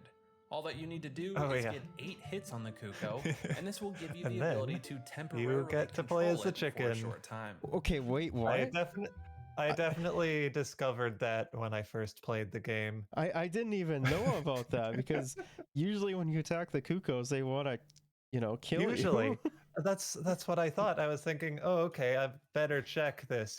Better make sure Like there's that's what they do when I hit them a bunch. Because you know that the first thing that you don't want to do that. But I didn't know that for this game, so I tried that out, and I'm the cocoon now. Amazing. I did actually not know about that. That's Breath of wild. the Wild Easter egg. It is, and it's in fun. the HD remaster of Twilight Princess, you can find Oh, yeah, I screenshots know of about Breath these. of the Wild Yeah. inside Chudley's Fine Good and Trinkets Emporium. At the time, the Yep. game was unnamed, but it was actively in development. Ilia I love and that Link. Easter egg. Usually, the implied love interest for Link in every different timeline within the franchise happens to be Zelda. However, this time Usually. around, that character seems to be Ilia because the two of them grow up together, are very close, and Link is as motivated to rescue her as he is for rescuing the Ordon children, who are a central part of the game's story. However, relying solely on the game's narrative, it's unknown whether their relationship is indeed that of romance or just a platonic love and admiration. Accidental aid. One of the most infamous twists in the game's story is when, in an attempt to stop Link, Zant drives a shadow crystal into Link's forehead, and this locks him into his wolf form.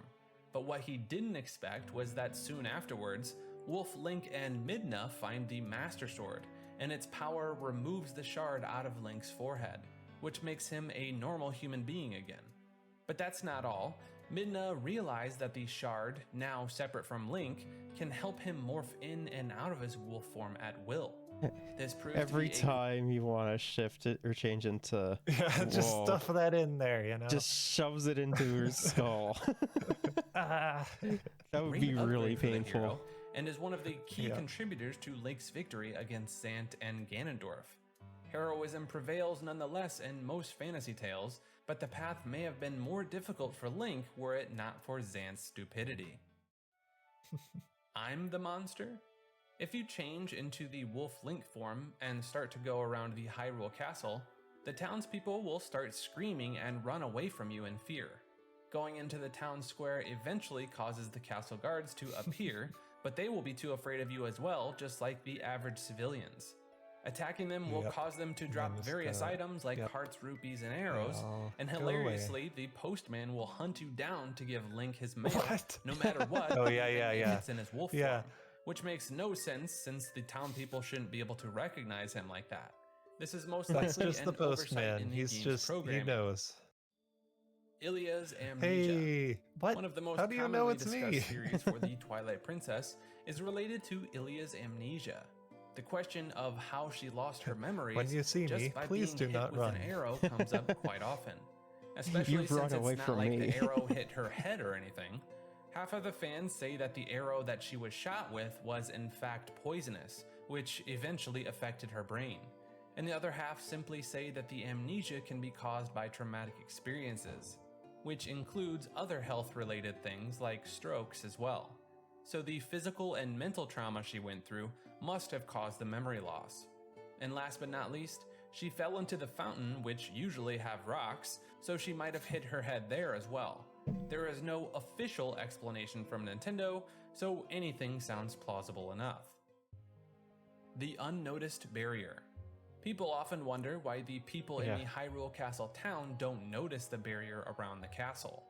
Even the guards don't seem to be alarmed by this, and no one seems to notice the giant spider-like creature climbing on the barrier and destroying What it the fuck either. is that? It's theorized that the barrier is meant to be invisible to normal people, so they can't notice that something is wrong and freak out as a result of this.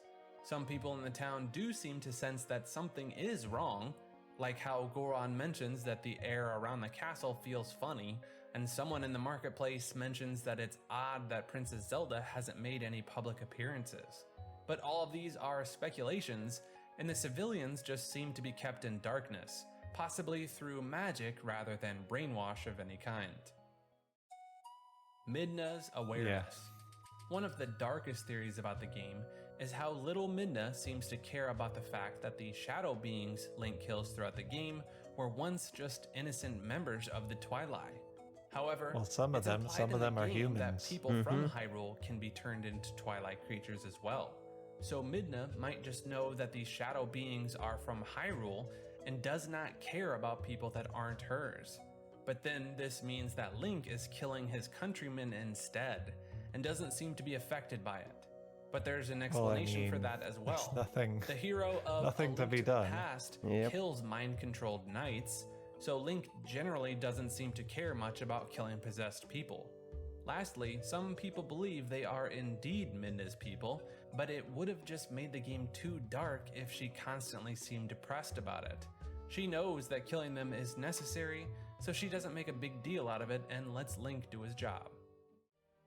While we may never see a true sequel to Twilight Princess, it remains near the top of many players' favorite Zelda games, and it serves as a benchmark for what kind of games Nintendo can create. Crazy. That when was they are not a allowed deep to iceberg, but whatever. The next one might be. Alternate be. history. Yep, alternate history timelines, baby. Let's see. The All imagining right. of how history might have gone down an alternate path if certain events in the past had changed. In fiction, I alternate actually think this one's going to be fairly interesting, Yeah. because it's very interesting to see, like, if there was like a what if, right? Yeah, Like, what if scenarios. like what if the Allies lost World War II, for example? Mm-hmm.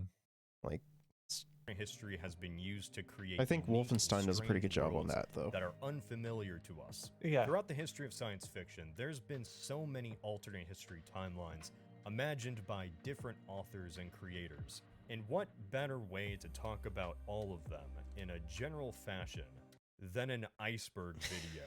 It's okay, regular community. It goes all the way to the Blame Trey the magma. Explainer for this. Goes He all the way created an down to iceberg hell. video about archaeology, Yeah. and I thought, man, that seems really fun. I came across this list, which is a collection of different alternate timelines. Okay, so here's where, you know, your traditional iceberg would end, but it gets even Worlds deeper. that have been It imagined goes by all the way down novels, to hell. film, and the depths of the internet. How far I wanna down does it talk about them go? all. 16 levels? Jeez. Oh boy. And what makes each of these pieces of alternate history fiction special. If you don't know what an iceberg video is, we begin from the top, discussing the most well-known timelines in fiction, then descend down into the more niche and stranger universes. Just With the all of tip that of the said, iceberg. Let's Mhm. begin. Sky. So we're just starting off like at the sky and going all the way down to hell. Yep. That's a long way down. Going all the way down the elevator. Yep. Man in the High Castle. Man in the High Castle is a 1962 novel by Philip K. Dick. In this universe, the Axis powers won World War II. FDR was assassinated in 1933 by an anarchist, and with his death, his alternate Come on, successors man. support an Anarchists aren't that smart. No. No, they are isolationist not. mentality with Germany. They're too The Americans crusty. don't even supply the Allies with ammo or funds, leading to an undersupplied Soviet Union losing the war, with Europe along with them. Okay, like low key, the Soviets did so much in World War II, though. Mm. Like, if it wasn't for the Soviets, like, Yeah. the Allies would have lost. Yep. They did so much work during World War II. That isolation of the US soon backfires after the Germans develop nuclear weapons and use them on Washington, That's D.C. why the The Cold United War States was surrenders. considered such a threat. Well, it's because of all the nuclear weapons. Yeah. And, like, I just find it kind of funny, though, how, like, the one country to use nukes more than once is going around policing who gets to use nuclear weapons or who gets to have nuclear Yeah, weapons yeah. and everything. And, like, the whole, like, We have the most experience with this. like Japan had already surrendered before the bombing of Hiroshima and Nagasaki during World War II. They already surrendered, like, and tried Oh, to surrender like multiple times, and you know the US knew about it. But the whole reason on why they bombed Hiroshima and Nagasaki is as an attempt of a scare tactic against the USSR, which did not Yeah. turn out too well for them. yeah. Right after. Germany, Italy, and Japan split the entire world amongst themselves. Over the next 2 decades, the Germans forge an Atlantic empire, fighting a constant war to colonize Africa and repopulate the continent, a task they have already successfully done in Eastern Europe. This mentality is spread to a new American regime, and by the 1960s, the United States has transformed into an oppressive state, which continues to do, well, But like that's just current day America, though. Yeah. Like America is arguably like one of the worst countries on the planet Yeah. due to like their imperialist endeavors, the marginalization that a lot of the underclass has, whether it be like ethnicity or hell, even like class. Yeah. It's Just the class divide, yeah. it's just wild to me. Plus, not to mention, like, the US has a very big like Nazi problem as well. Mm. Like, they have arguably the highest amount of Nazis and fascists in their country. Highest the amount of Nazis do. neo-Nazis. Japan received the entire Pacific with their victory in World War II, and for the most part had avoided confrontation with Germany, though tension is beginning to now rise.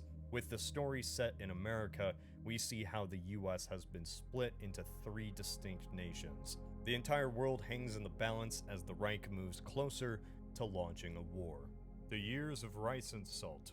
Imagine a world where the Black Plague was worse, much worse, where instead of the disease wiping out a third of Europe, it instead killed 99%. Levels even worse than the Native American tribes and smallpox of our own timeline. That, however, is what which was happens really in the horrible. Years of Rice and Salt, a novel Yeah. which details an Like, alternate medieval literally, whoever wasn't, killed by smallpox were literally thrown into residential schools. Yeah. Like, it was Very horrible. terrible. It's horrible. It's disgusting. world where Europe became depopulated by the Black Death in 1405. In the ruins, new You want to know something about the time during when the Black Death was going on? Okay. Islam was having its golden age. Like, they were out there creating like calculations and shit like that. Like, Oh yeah. Islam was popping off. Yep. civilization spread into the continent.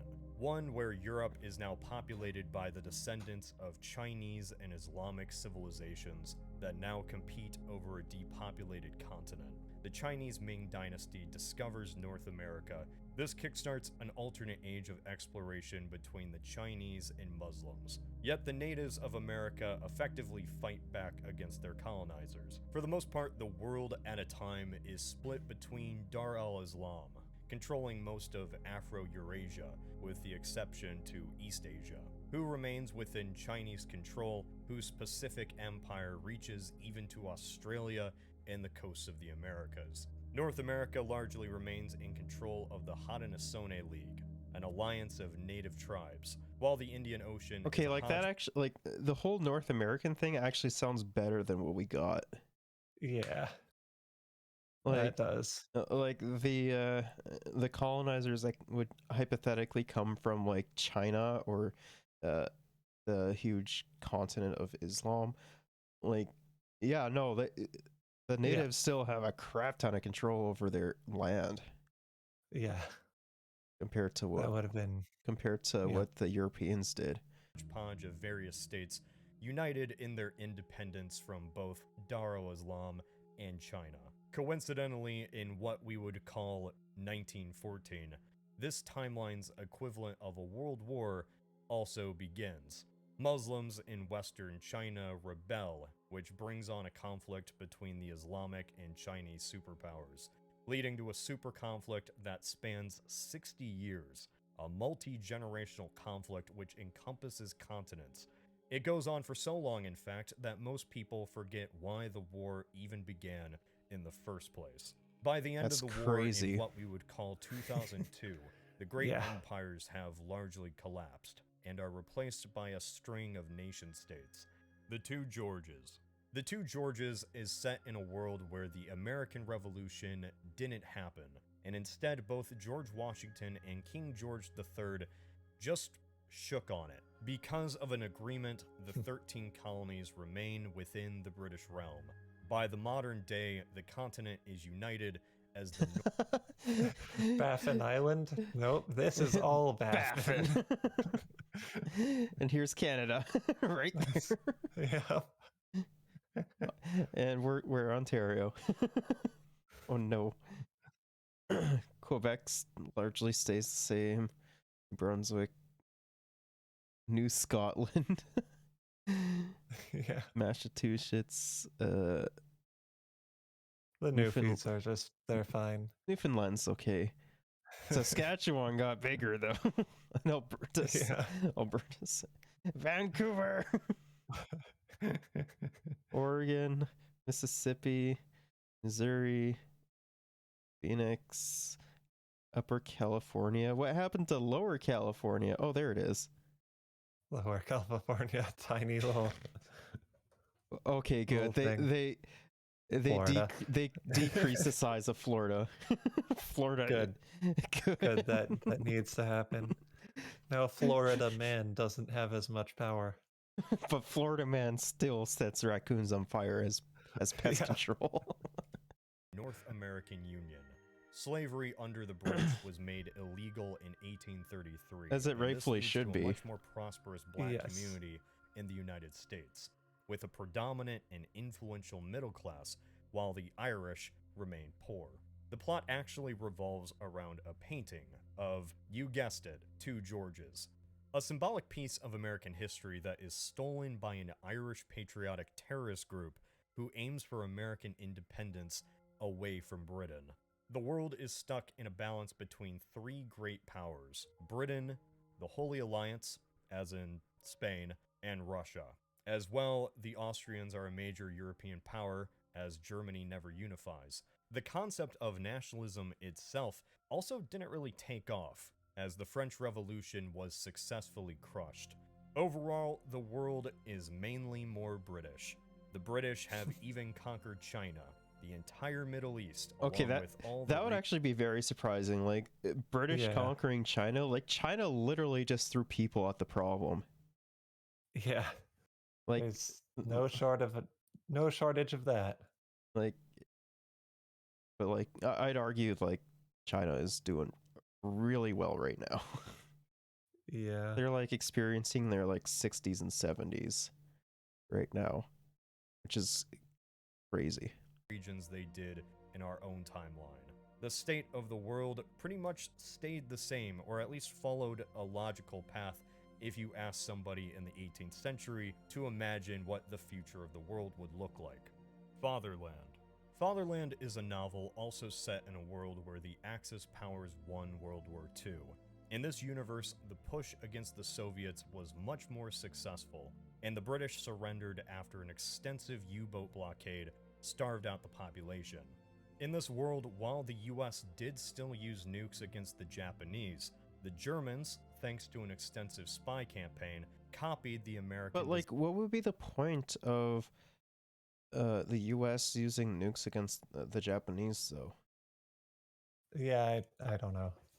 Because their main adversary in the Soviets were already defeated.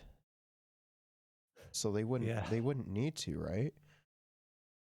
Designed for I the think atomic so. bomb and developed them for themselves. Yet, Nazi Germany never uses them on the US like they did in Man the High Castle. Instead, this world goes into a new Cold War, as the US remains the last bastion in the West, outside of Nazi influence. The United States remains allies with remnants of the Russian civilization surviving in Siberia. Yet, other than this state of the world, not much else is really known. The story mainly follows a detective uncovering a murder of an important Nazi official, a murder that he wasn't supposed to uncover. The Yiddish Policemen's Union. The Yiddish Policemen's Union is a novel set in a world where the United States voted to establish a Jewish refugee city in Alaska before the onset of the Second World War. As a result of this new safe haven, very few actually end up dying in the Holocaust. The city becomes a refuge for the world's Jewish population, establishing a stronger Jewish presence in the city of Sitka, located in the Great White North. This is a community entirely isolated, one that primarily speaks Yiddish. Because of the establishment of such a large community up in Alaska, the establishment of Israel goes far different. In fact, the idea of Israel fails within the first few years. Yet in this alternate timeline, the community ends up flourishing and largely escapes the horrors of the war. A war which goes a little bit differently. Berlin is apparently nuked, along with an alternate war between America and Cuba. Fallout. Fallout is an RPG video game. Wait, what? What would Cuba have to do with that? I don't know. Like, the only reason why, like, Cuba had nukes is because the US put nukes pointing towards Russia and Turkey. Or, not Russia, the Soviets and Turkey. So I don't know so much about it. So I don't understand. Also, Fallout. Just franchise the that Fallout many of series you in probably general. already know about. In the Fallout world, microchip technology didn't progress at all like it did in our history. This leads to a technological future that evolved in a similar manner to what we would imagine as 1950s technology. Without microchips, this 50s style never really goes away. Fallout isn't really an alternate history in a literal sense, more so in attitude. It's as if time itself had remained frozen in this anti-communist Cold War mentality. The 21st century like, is also they wrought with somehow environmentalism. never discovered microchips, even though it would eventually happen. And like the whole like anti-communist agenda is still pushed in like Western stuff though. That doesn't even matter. Like, Yeah. Disasters. Yeah. because apparently Dependent we're on scary Middle people. Eastern oil, the European Yep. Commonwealth fights an extensive resource war in the 2050s that only ends up weakening both regions. Not much else is known about this war, or Holy, even Europe look in how much general, but land. Did you see how much land the PRC got? regions. Not much That's so much land. That's a lot. And then apparently the Also, US Canada evolves. is the US as well. Apparently the US invades us? What? Hmm. That's crazy. much else is known about this war, or even Europe in general, but it's assumed the Commonwealth dissolves soon after. Tensions escalate as the Chinese invade Alaska. In response, and to protect their own borders, the US invades Canada. This war ultimately concludes with a nuclear exchange, simply called the Great War, leaving behind a harsh and inhospitable world for future generations to turmoil, fight, and rebuild in. The plot against America. Sounds like the plot future that we against- possibly could face. Yeah. You know, Amazing. You know, a bunch of like big oil executives are gonna like die in like, I don't know, 20 years. They don't care. America what takes they do. place in a timeline where FDR loses the 1940 election to the famed pilot Charles Lindbergh. Lindbergh famously had an openly pro-Hitler stance and called for the That's US kind to of a remain red neutral flag in the there. war. In this novel, Yeah. it follows a Jewish family in Newark wrapped up in an America warped by Lindbergh's new policies. Slowly, his neutral stance on the war So essentially, what he's saying is that instead of the America we have now being, you know, the disaster that it is, it'd be even more of a disaster and like more like fascist in a lot of its things. Yeah. evolves into blatant anti-Semitism. This America in the 1940s is not dramatically different from the one in our own timeline. In fact, it's more of a natural continuation if those elements had been allowed to grow. The United States never goes full dictatorship, nor does it surrender to the Nazis. Instead, it remains neutral and sits out the war. The true implications of this are never explored, leading to a much more turbulent and politically divided America than we often imagine the World War II greatest generation era often being. The tip. We finally get to the Finally tip. got to the actual iceberg itself. So there's the Doomsday, World War, the axis of time, for once of a nail, Southern victory. So essentially, if you know the fucking Yep. Union lost, and Wolfenstein. It's kind of funny how I've heard of the stuff that's on the tip, but not in the sky. Yeah. That is kind of funny. Well, except for Fallout. 1983 Doomsday. Well, yeah. 1983 Doomsday is an alternate history timeline posted to the Alt History Wiki. Its point of divergence is simple. One single Soviet officer, Colonel Stanislav Petrov, does not arrive to work. This guy is The guy who who decided not to, who single-handedly had the most power, arguably, in history. Yeah. Oh no, they're sending the missiles. I don't think that's happening. I'm not gonna do that. He literally saved everyone's lives. On September 26th, 1983. Instead, he is sent to a training seminar. Petrov was a watch officer in a Soviet surveillance bunker, monitoring for nuclear launches. In our timeline in 1983, the Soviet nuclear detection radar went off, declaring that nuclear missiles had been launched from the United States. The day had finally come, and his colleagues prepared to immediately respond with a retaliatory nuclear launch. And yet Petrov held back. His intuition was proven correct, as it turned out this supposed nuclear launch was just a malfunction of the detection software. Petrov, with a single decision, prevented the world from ending in an atomic war in 1983. In this alternate timeline, Petrov is instead on vacation. There are no level heads when the glitch occurs, and instead the Soviet Union, out of nowhere, launches a nuclear attack on the US, who responds in kind. In the coming nuclear war, half of the global population Mutual is killed, destruction. from 4 billion people down Mutually to 2. assured destruction. And this timeline largely focuses on the aftermath. Socialist Siberia, Japan. Well, looks like Japan's still there. Yeah. So I guess we still got our anime. Hooray. Oh my goodness, look how small Canada is. Small Canada. That's so small. Mexico is still largely intact. Brazil gained a lot of ground.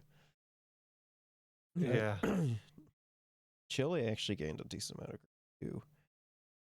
Australia's fine. New Zealand's okay. Yep. Indonesia is fine. China is like non-existent. Yeah. Looks like Norway. Look at Norway. They're okay. Yep. Decades on, as humanity rebuilds. Since a majority of the Northern Hemisphere felt the exchange, the main survivors were in the South. Australia and New Zealand have united into a single Commonwealth, spreading across Oceania and even stretching to Alaska and Hawaii. After the war, without a country, the United States government essentially fled into exile across the Pacific. Their major rivals are the South American Confederation, an alliance of former Latin American states that were unaffected by the war in the 80s. They were forced to deal with a humanitarian crisis as millions attempted to flee the wasteland through Panama. But like, how would they actually, like, how would South America do that due to like all the coups and stuff like that happened in this? And yeah, that is a good question. Due to American influence in the region by like sending death squads to kill socialist leaders or something like that. Like they would have like no way of dealing with that. Dramatically changed the demographics of South America. And like, as global refugees, even if they did, why would they, or why should they like give aid to them, right? Yeah. fled to one of the last affected landscapes on Earth. Africa was also mostly unaffected, with South Africa's apartheid regime collapsing and the nation being reorganized. Good, as a apartheid kingdom, should have the collapsed. last surviving home of the British royal family. Small states are beginning to form in the remnants of old America, such as the Confederation of Pennsylvania, the Republic of Gettysburg, and Minnesota. For Want of a Nail. For Want of a Nail is a novel by business historian Robert Sobel. In this universe, the British simply defeat the American Revolution.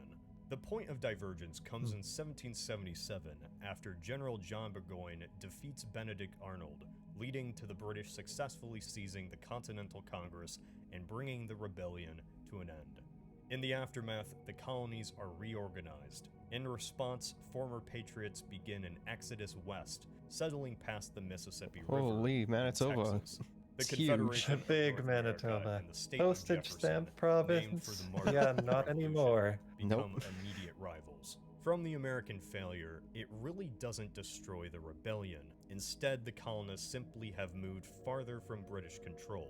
With the French Revolution averted, Britain and France fight another war in the 1790s, leading to another European-wide conflict that results in Mexico declaring independence from Spain. Seeing an opportunity, the Jeffersonians, with Andrew Jackson commanding their forces, storm and take Mexico City. With this invasion, Jefferson is absorbed into a new Anglo-Mexican state, called the United States of Mexico, one with Jackson, now as president.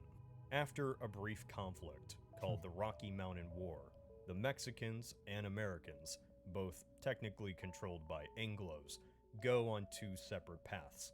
The Americans become isolationist, while the Mexicans become expansionist, moving south into Latin Look America. at how big Manitoba is. Yeah. Like, A massive Manitoba. it's huge. And Alaska is also fairly big too. Yeah. It's nice to know that, Greenland's okay. Yeah. Greenland, fine. America, and even expanding across the Pacific.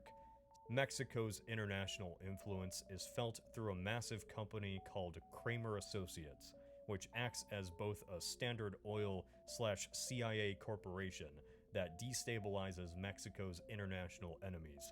By the time of the 20th century, the world descends into war. The British are beaten back by the Germans, while the Mexicans develop the world's first atomic bomb. This is a world where smaller nations control much more of the world than they do in our timeline. And what we'd think of as the United States is merely an isolated shell of itself. By the end of the timeline, the Mexicans have fallen into a dictatorship. Southern Victory. The Southern Victory series is a series of novels by Harry Turtledove about the Confederates winning the Civil War. In an alternate timeline, the CSA successfully captures Philadelphia, leading to the British and French both recognizing the Southern cause. Due to outside pressure and a string of military... But, like, the British didn't actually mind, supporting the Confederacy because they had stakes in cotton. Yeah. Which is defeats, gross. The Union is forced to accept Confederate independence. Ironically, since he lost the 1864 election, Lincoln never gets assassinated, instead losing to a Democrat. The Confederates move ahead on their plans to create the Golden Circle, an overseas empire spanning the Caribbean, first with their purchase of Cuba from Spain, and then with a war against Mexico. This war, at the start of the 1880s, brings the US into another conflict with the Confederates.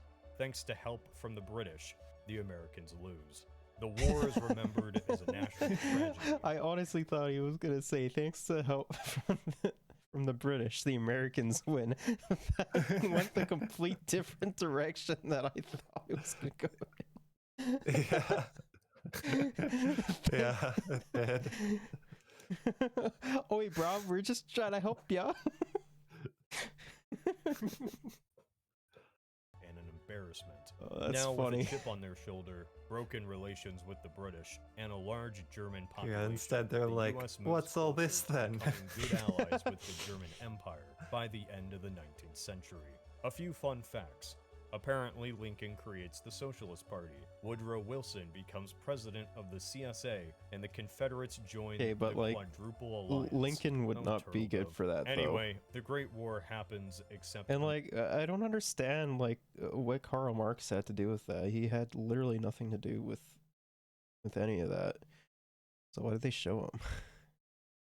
America is in two, and the CSA is on the side of the British, while the Union is on the side of the Germans. This expands the Great War to North America, a modern conflict along state borders, resulting in thousands to millions of deaths, especially the Mormons. Could you just imagine that, when it came to, like, the Great War, we would be allied with the Confederacy? Like, that's crazy to me. Yeah, that would be crazy. Who attempt a rebellion against the Union and fail miserably. The war ends in an Allied loss. The Central Powers are victorious. 20 years later, the Allied powers are mad that they lost and launch a war against the Central Powers again. The war ends in a nuclear exchange, destroying cities in both Europe and North America. Charleston is nuked by the Union, yet it's all for naught as the Central Powers once again win. World War. World War is a series of novels by, once again, Harry Turtledove. During World War II, the conflict was interrupted by an alien invasion, one that lands smack dab in the middle of... What? Okay, well, you know what? This is getting into some conspiracy theory shit, and I'm enjoying it. Poland. You know what? I think To we sum should this deal all with up, this first. basically all the global The enemy of Yeah. my enemy is my ally. This is my powers, friend. Yeah. including Germany, stop fighting each other and unite to defeat the aliens, simply called the Race. The Race are not I told you lizard people were real. There's the proof. Obama, Mark Zuckerberg, like you're not gonna tell me like after hearing this that those guys are No, aliens. Mark Zuckerberg is he's a robot. He's a robot created by the lizard aliens. Yeah. actually that smart of a species. Their technological progress is incredibly slow. It takes thousands of years for their society to change at all. This plays an important part. But then how as did they invade us though? Like their technological advancement is so slow, then how would they come and invade us? Well, because they had a head start, I guess. Well, yeah, but doesn't that mean that they should be developing faster than us? Considering that, I don't know. they have all of this information. The Race visited Earth in the Middle Ages. Who and knows? when Who they came cares? Back, It's they did not aliens. expect humanity to have guns, machines, Dang, they have and bombs. guns. Eventually, the Race controls pretty much everywhere that isn't Japan, Europe, and North America. The war comes to an end with the invention of Lizards. nukes, which creates a stalemate. The aliens deal with insurrections in Africa and Asia, and they're also plagued by ginger epidemics, which to them is basically heroin. It also apparently makes their females want to mate outside of their mating cycle. I guess ginger turns the lizards I am into so sluts. sorry. That's all you need to I'm convinced now that this guy is a scaly. Like there is no shot you see like an image like this pop on the screen and be like, this guy is normal. No, he has to be a scaly, right? No. After another war in the 60s, Nazi Germany is wiped out and its territory is reorganized into free states. The Race society is pretty much collapsing by the end of the novels, with so many human ideas going around, and drugs destroying lizard communities. Oh no. Axis of Time. Axis of Time is a trilogy by John Birmingham, which tells the story of a modern US naval fleet that gets sent back to 1942, colliding with ships from the US Pacific Fleet on their way to fight the Japanese at Midway. After a short, confused battle, the two recognize one another and use the advantage of having a future military come back to the past to learn everything from the 2021 fleet and defeat the Japanese. As it turns out, Like just if this hypothetical was real, just imagine how much like technological progress would Yeah, have been made. how much that would happen, yeah. Like that would just be crazy though. Yeah. other parts Mostly of the for fleet military, were but transported yeah. elsewhere, Mostly only for to wind killing up in people. the hands of Japan, Germany, and the Soviets. This one-time mishap has some zany consequences, like Hitler and Stalin learning what happens from Operation Barbarossa and deciding to instead become friends. Since this is once again I honestly highly doubt that.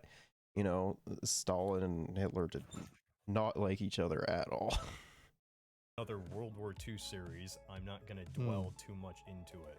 Although, one fun fact is that there is a US aircraft carrier called the USS Hillary Clinton, which is just the funniest aspect of this whole series. Wolfenstein That is the New great. Order. There are a lot of World War II Yeah. alternate history timelines. Most of the timeline for this game is mainly just the setting, and it follows a similar pattern to Man in the High Castle. The Nazis used technology that is far too advanced for World War II, the origin of this technology being a mystery, before they nuke the United States and basically take over the world. If you're familiar with any dystopian authoritarian setting... But like the US didn't really do all that much in World War II.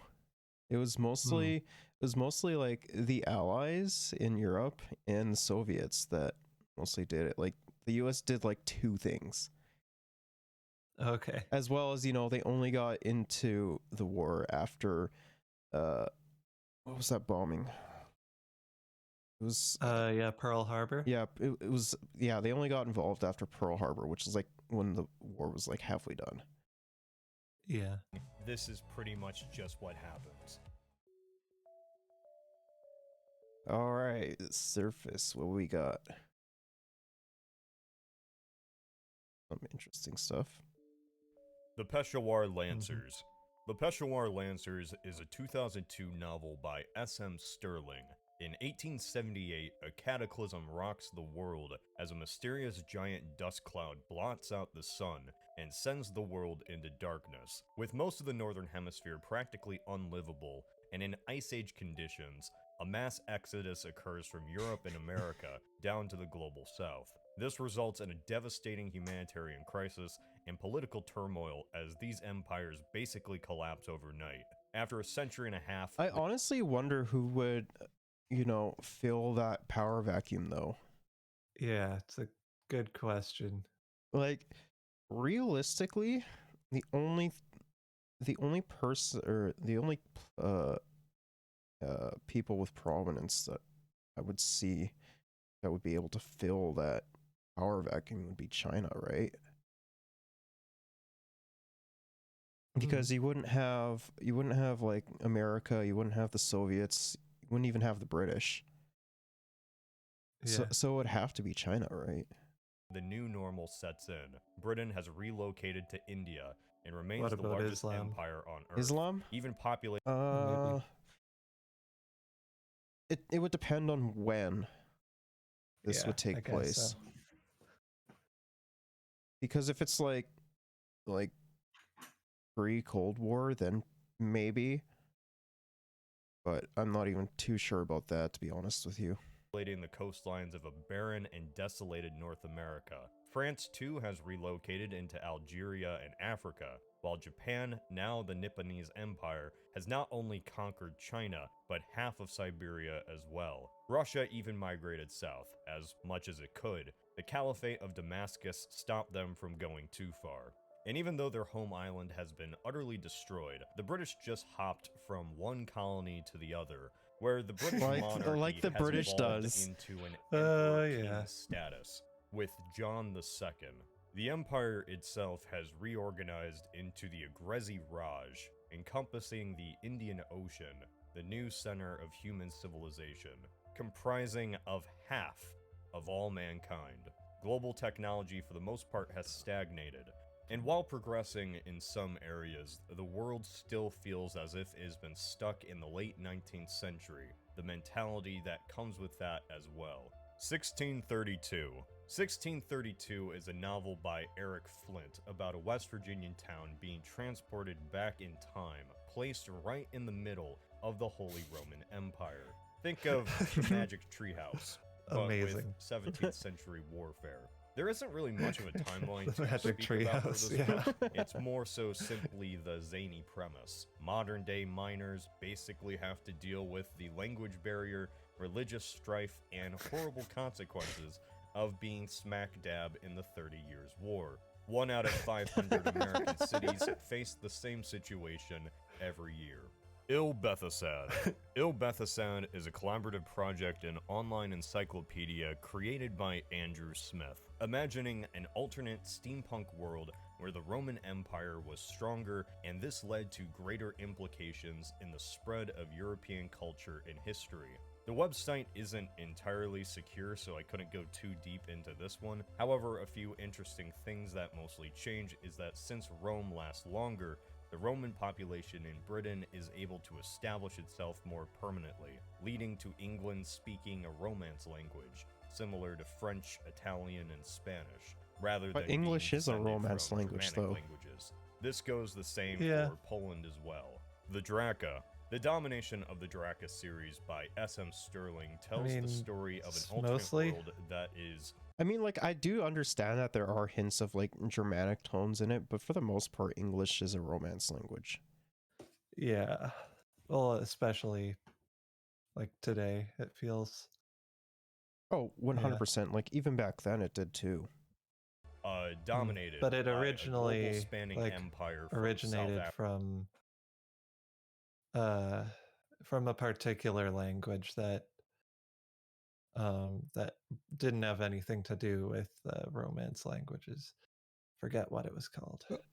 I don't remember. I don't remember. Anyway. Africa. After the American Revolution, the Dutch, who joined the war in this alternate timeline, lost their Cape Colony to the British. In its place is formed a new colony, named Drachia, named after Sir Francis Drake. Its population begins to grow with an influx of loyalist Tories from the colonies, and also French royalists and Confederates. Pretty much, Drachia becomes a haven for every failed rebellion, lost cause, and defeated ideology. And that's basically what Drachia is. It's a grim, Whoa, that's so much. Wow. That's so much stuff. That's a lot. Neutrals, the Pact of Blood, Secret War of 1965. There's okay, that's dark crazy. Authoritarian state where all the worst attributes of history are brought to. Wait, the Empire of Drachia, eugenicist, of course. Why wouldn't they be? Class-based, of course. A supremacist. Yep. Ultra-imperialist. Slavocracy with a form of Christian fundamentalism that just about every Christian who isn't a societist considers heresy. Yeah, that makes a lot of sense. Comedic extreme. It grows rich from having a 90% slave force, and eventually they consider themselves their own race. Even racist against Europeans. The Drachians just believe that they're the real raciest race. That's it. Somehow this that sounds like the American attitude. Like We're the low-key. raciest, right? We have the most race in the world. We are the best. We're just the not most. only take over Africa, but most of the world. World War II, in fact, involves every nation against Drachia, and they all lose. This is a multi-generational story going through 5 centuries of a timeline where Drachia is just the main antagonist of the world. A nation of authoritarians who have a chip on their shoulder before taking over the planet. Since the plot of the series is where this world goes, I'm not going to spoil it because it actually seems pretty entertaining, but the main consistency is Drachia is just the dominant force in history. The New Order, The Last Days of Europe. The New Order, The Last Days of Europe is a mod for the Paradox game Hearts of Iron 4, where the Nazis win World War II. However, they aren't able to maintain order for long. Only 20 years after their victory, the Reich begins to collapse and lose. This is actually what I could see happening if the Reich did win. Yeah. Like same thing that just happened to a lot. Well, not just like large. Well, not just that. Like fascist tendencies always tend to have the in-group get smaller and smaller. Oh, okay.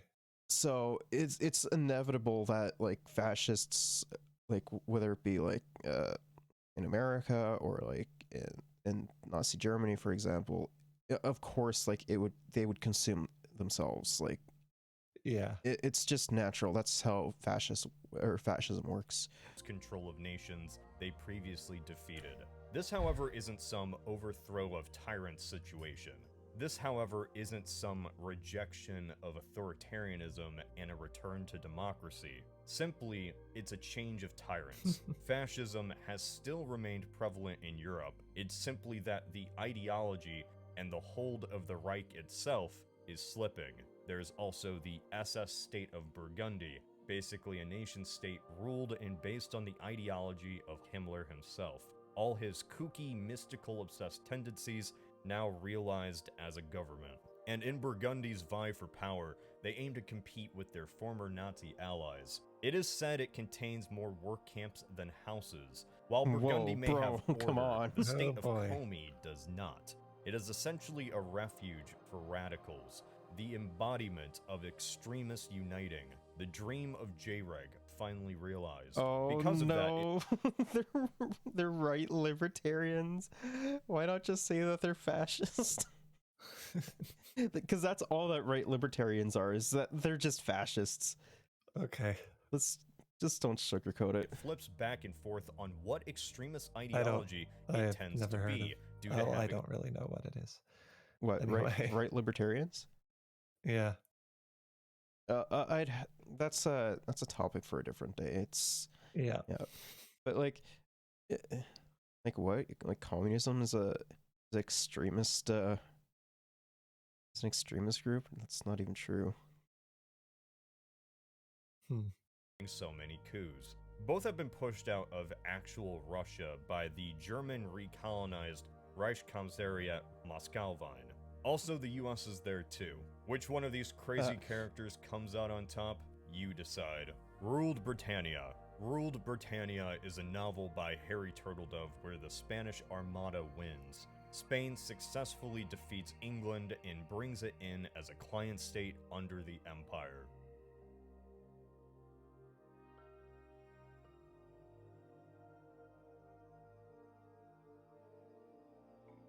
Isabella Clara Eugenia, sovereign of the Spanish Netherlands, rules as the new Queen of England. Although a puppet of the Spanish, Catholicism remains the faith of England, while Protestants and Anglicans are stamped out. The plotline largely revolves around Shakespeare and his goal of freeing Queen Elizabeth. Himmler's War is a novel by Robert Conroy. Himmler's War. Hitler dies just days after D-Day, and the Allied powers bicker among themselves on what their next course of action should be. With Hitler dead and Himmler taking his place, perhaps the new government can be negotiated with, or maybe not. Either way, without Hitler, I honestly Germany doubt it. ends up performing better in the war, which is, you know, a conception. Because that can be Hitler has historically has surrounded himself with like-minded individuals. So it wouldn't matter whose face was up there, they would still continue the violence and bloodshed.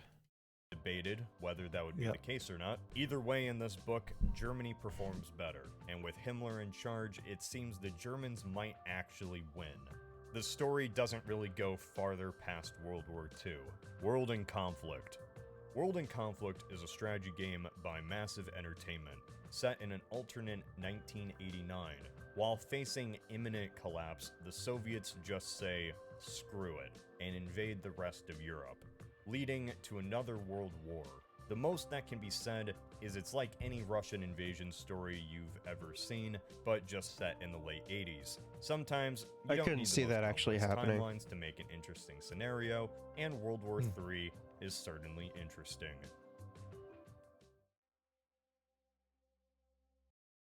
Mirage, Red Flood, Lion's Blood.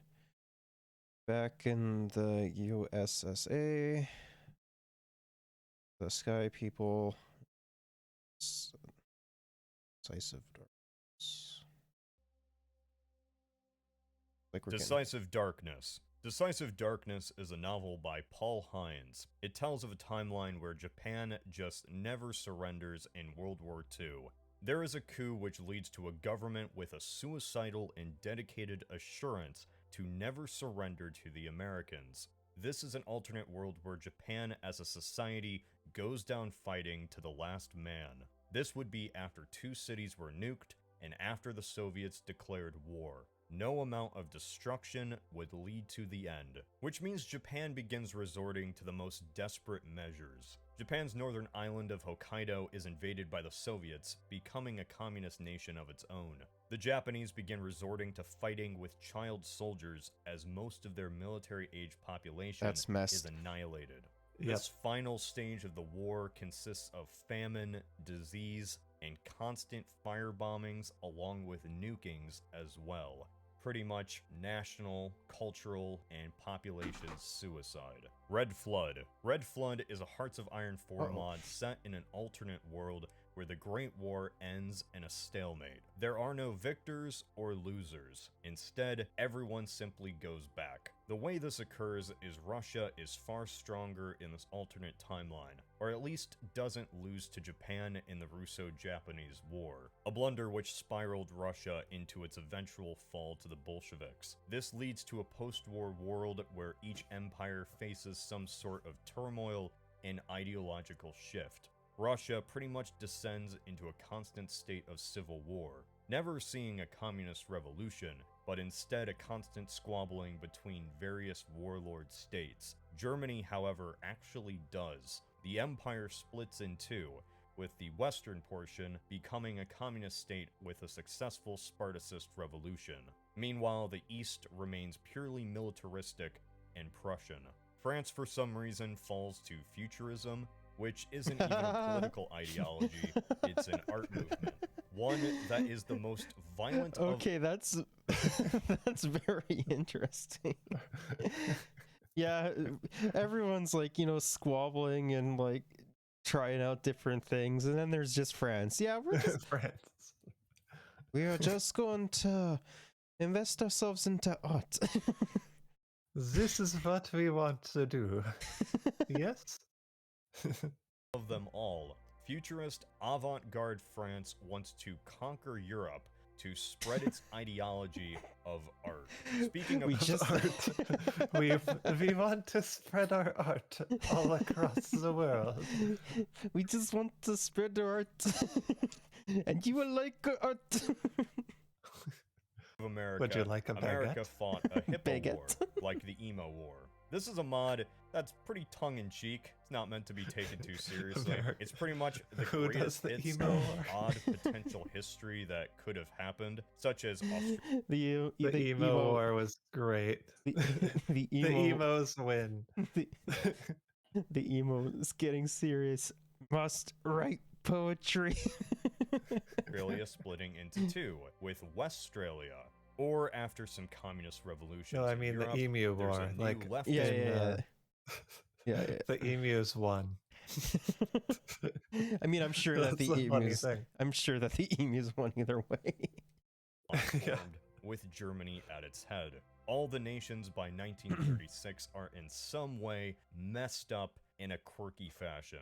Back in the USSA is a series of short stories by Eugene Byrne and Kim Newman, set in a timeline where the US had a communist revolution instead of Russia. Teddy Roosevelt is assassinated by Annie Oakley. Yes, that Annie Oakley, leading to a series of events which leads to an incompetent successor that drags America into World War I. Well, Roosevelt was also pretty bad, though. And Woodrow Wilson being assassinated in 1916, the strain of American society begins to break down. Eugene Debs becomes much more successful for his anti-war. Okay, this guy is great though. I wish he was more successful. and pro-worker socialist ideology. Debs leads a violent socialist revolution against the American government, leading to the US becoming a communist state by the 1920s. The country is renamed as the United Socialist States of America. This is a revolution that descends into authoritarianism as Al Capone of all people takes over this new What? communist state, basically becoming No this shot. universe's There is no shot Al Capone would take over a more like communist America. There would be so much pushback from that. version of Yeah. Stalin. Think of anything that happened under the Soviet Union and just translate it into the United States. And that's the timeline. The Mirage.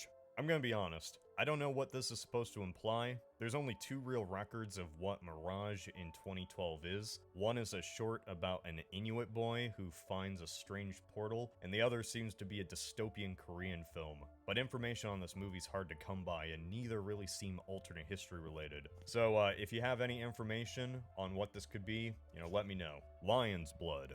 Lion's Blood is a novel by Stephen Barnes, set in an alternate world where Europe stagnated and never was able to develop.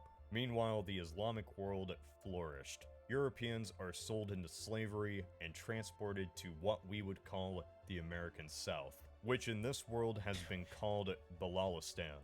The Aztec Empire remained thriving in this timeline, and even by the 19th century has remained a Interesting. stark rival to Balalistan. Most of the story is limited to just the perspective of the main character, so pretty much everything outside of just their world isn't spoken about. I imagine the same dynamic as the Years of Rice and Salt. The Sky People.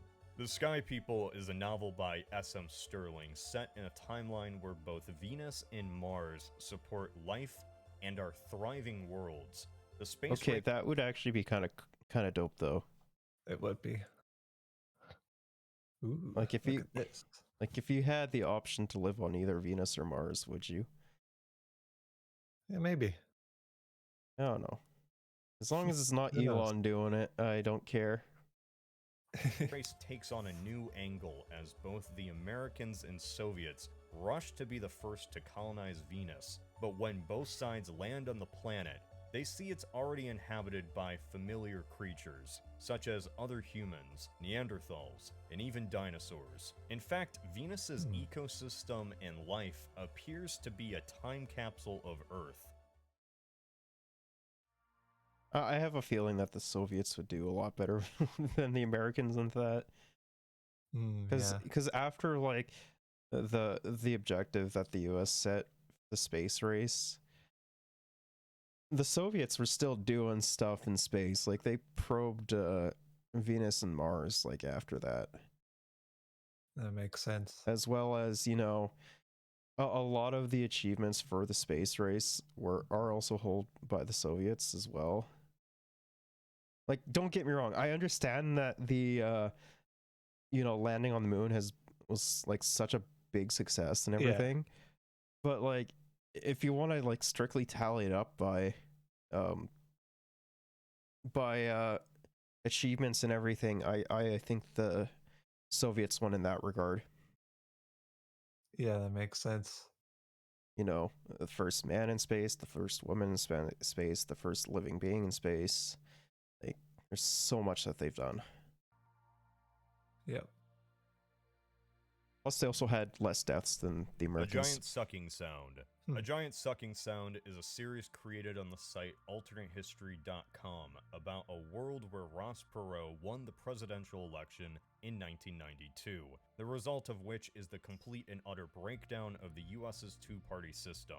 Good. It forms the Freedom Party, which becomes the refuge to every candidate and political figure not firmly on either side. A hodgepodge of wacky characters. As a result of So this it's just political American politics destabilization, then. globally there are Yeah. more extremist attacks, such as in France, Japan, and Russia. This timeline isn't dramatically different in terms of nations or ideologies. Mainly, this is told through quirky, unique differences that happen with celebrities, such as Jon Stewart of The Daily Show being a part of the Freedom Party and also running in the federal government. Steven Spielberg, after the release of Schindler's List, is assassinated by the website Stormfront. Overall, politics in the What? 90s are just more vitriol and confusing. There is no stable yet boring age of neoliberalism or neoconservatism. Instead, there's Both just of which pure suck. chaos. Tradition thrown to the wind, as Perot just takes the nation for a ride. Also, France has its own 9/11. Anglo-American Oh, Nazi boy. War. Jeez. The Anglo-American Nazi War is another Also entry on the this. AlternateHistory.com site created by the user Calbear, and the story was published by Sea Lion Press. It tells of a timeline where World War II grinds to a halt after the Germans successfully defeat the Soviets, leading the British and Americans to deal with the Nazis themselves. The events occur past the 1940s into the 50s and beyond. This new rivalry between the two defining the 20th century. I don't want to go too far into detail with the 12th World War II alternate history scenario, but if you want to learn more about it, link in the description. Reds. Reds is an alternate timeline imagined by user Alita on the AlternateHistory.com. Okay, so I site. wonder A how scenario much Red Scare propaganda would be in here. where the United wonder. States was overthrown in a socialist revolution in 1933, told by the perspective of a TV documentary in the 21st century. The divergence occurs when McKinley isn't shot, and Teddy Roosevelt never has a chance to become president. Due to this, America never sees an era of progressivism, which improved the conditions of the working class, leading Wait, to a much what? more Based. disheartened and radicalized American people. Socialism becomes more mainstream. This timeline is a more nuanced approach to the US becoming communist. Revolution occurs at a more desperate time like the Great Depression. Not to mention there is still an undercurrent of anti-communist rhetoric, particularly kinda from thought staunch so. militarists like MacArthur. That makes Though these sense. are put aside as the United Republics, the new name for the US, finds itself fighting the fascists. in what it calls the Great Crusade. Apparently, the war is far more extensive and brutal than in our timeline, leading to the deaths of 100 million. For all time. For All Time is a timeline how would that by even be user possible, Chester A. though? Arthur, Like, how would whose it be entire even more purpose brutal? is Like, what? That really confuses me. I don't know. I mean, maybe it would probably be from like the Americans getting involved before Guantanamo, before the bombing. That's the only reason I can think of. is that everything goes wrong in World War II. It is meant to be the definition of the worst case scenario. FDR dies before Pearl Harbor even occurs. He's replaced by his VP, Henry Wallace, who doesn't do the best job at leading the nation in this difficult time. Apparently, this timeline was written as a counter to another timeline which imagined a better world. So think of this like its cynical brother. For the most part, different leadership leads the US down a rockier and less stable path dealing with the Axis powers. They suffer more losses in the Pacific and go back to being isolationist after the war. The anti-Soviet bloc that arises to combat the Soviets collapses after the British and French once again get at each other's throats. Most of this timeline is small little changes. Kennedy's older brother, who in this timeline survives World War II, is voted in as president and then is assassinated in Austin. You know, sure, why not? Ronald Reagan, after a quick stint in politics, goes back into acting. Good. Even though Germany was defeated in the war, Nazism and fascism Reagan was awful. entirely stamped out. Nationalists even remain in an You know what would be independent interesting? Westphalia, What's that? influencing What if the governor of California, Ron DeSantis? no, one of the governors, the one that's the famous actor you've definitely heard of. Why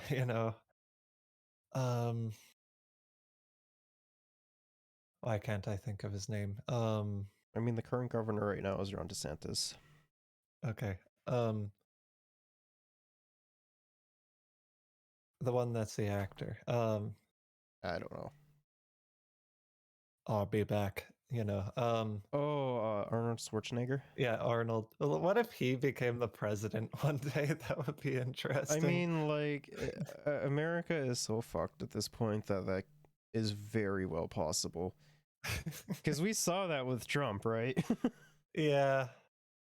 So, yeah. I do kind of miss Trump, though. He gave us so much content. I miss the content he gave us, and I miss that dumpy that he had. The content was certainly fun, yes. Yes, that it was.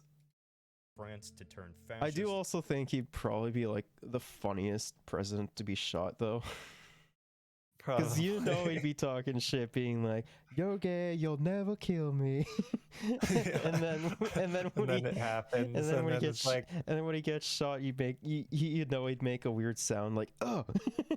Yeah, and then it makes the news, and everyone pretends to be sad. No, there will be a lot of people happy about that. What are you talking about? Yeah, as well, but some people will.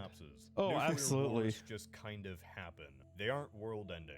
Millions just casually die from now and then. Almost 1 billion die in a Soviet-Sino war. Civilization That's crazy, continues man. on. In fact, nuclear weapons in general. How is this like slightly different from our timeline? It's only slightly different. You have millions to billions of people dying like every couple of years. Like, how is that more different? What? It's more popular without any action to stop their spread, so conflicts with them are just the norm. Everyone is pretty much insane. A majority of nations on Earth are authoritarian or suicidally fascist.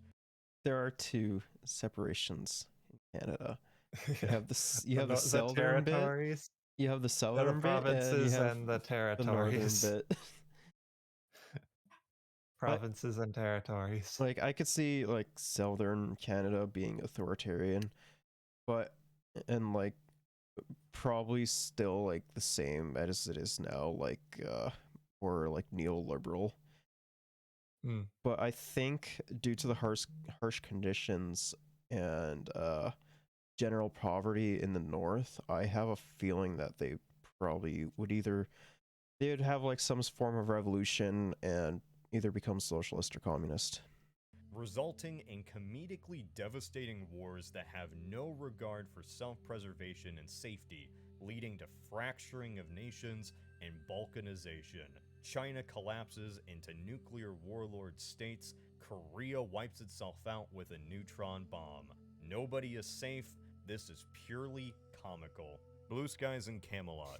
Blue Skies in Camelot is a timeline which imagines a world where Marilyn Monroe never dies, and this for some reason leads to JFK surviving his assassination. Wait, what? attempt. In many ways, how would he survive the assassination attempt just because Marilyn Monroe didn't die? I'm so confused. I don't know, some sort of JFK butterfly fanfiction, effect. where him being alive leads to a new era of peace during the Cold War. JFK is imagined as a golden child. The US and Soviets even have a joint moon mission. China falls deeper into the Cultural Revolution with the killing of Mao. The celebrities of the 50s remain prominent in the 60s, along with there never being a Vietnam War. Overall, Which is good. This is written The war in as just Vietnam the was best-case scenario horrible. for the decade. Even if in actuality things probably wouldn't have taken such a positive turn, even if Kennedy was alive. Most of this timeline mainly just lists certain celebrities and what alternate roles and life choices they might have made differently, like Alec Guinness playing the Third Doctor instead of Obi-Wan. Even real goofy stuff like Bill Clinton never becoming a politician and instead as a professional sax player. Okay, like low-key, he should have probably became he probably should have became a sax player. And Hillary Clinton remains a Republican, and for some reason marries George Bush. Atlantis. Atlantis is a trilogy by Harry Turtledove set in a world where the continent of Atlantis is a real landmass and simply exists into the modern day. Atlantis as the mythical civilization doesn't actually exist. This is simply about the landmass. What are you talking about, brother? Of course it exists. Of course. Of course it exists, brother. Itself. It's being kept secret by the Chinese. Actually don't arrive on Atlantis until the 15th century, when bread and fishermen land on the continent for the first time. But they certainly wouldn't be the last, as Atlantis immediately United becomes States of prime real estate Atlantis. for Portuguese, Spanish, and You could English I could totally see the US like colonizing Atlantis if it was real. Yeah. Like, I mean, they've done so much horrible other shit. What's one more, right? and grow rich. Yep. France loses its Atlantis, Especially if they had oil. in the 7 Years' War. However, the Atlanteans decide they're sick of British taxation and have a war for independence. Oh, turtle dove.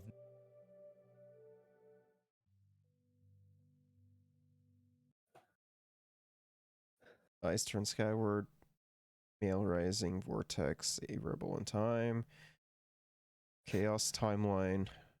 West Should of I Eden. mention the fact that they've just got sure. like Spyro backgrounds? Wait, this is a Spyro background?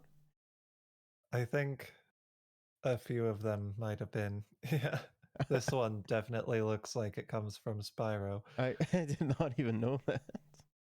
Well, okay. Eyes Turn Skywards. Eyes Turn Skyward is Could another be something timeline else, but on I don't know. AlternateHistory.com Maybe. that imagines a scenario where after the Apollo missions, NASA decides to stick with their capsule and Saturn designs, instead of investing in the shuttle program. The entire timeline is pretty much a thought experiment on what type of designs and evolutions the space program could have went down instead of just going with the shuttle, including another mission to the moon for Apollo's anniversary. This Okay, leads but to like that would be cool though. Like another mission to the Yeah. moon. Like that would have probably been way better, a right? much more engaged and off-world environment, with more frequent landings on the moon and a space program at least a bit more advanced than our own, even achieving a permanent moon base by the 2010s, named after Hooray. Armstrong. A lot of technologies We should have had see as that. futuristic in our own timeline Yep. are commonplace even by the 2000s. Reversible landing rocket technology was mastered in the 1990s, since without the shuttle, there was much more need to invest in reusable rocket boosters. This is probably one of the most detailed and accurate timelines simply due to the vast understanding of the science and engineering that goes I into mean, the late shuttle 20th was cool century and space. all, but I think this has a lot. reusable rockets are cooler. I think this has a lot more practical use. Yeah.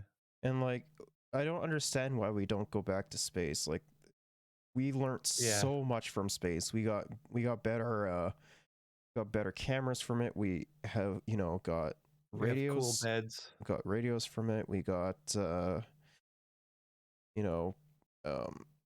Those beds. which Those what water the beds. ones that not water beds. We also got like refrigerators from it as well. Like, we got so much from Yeah. from the space race.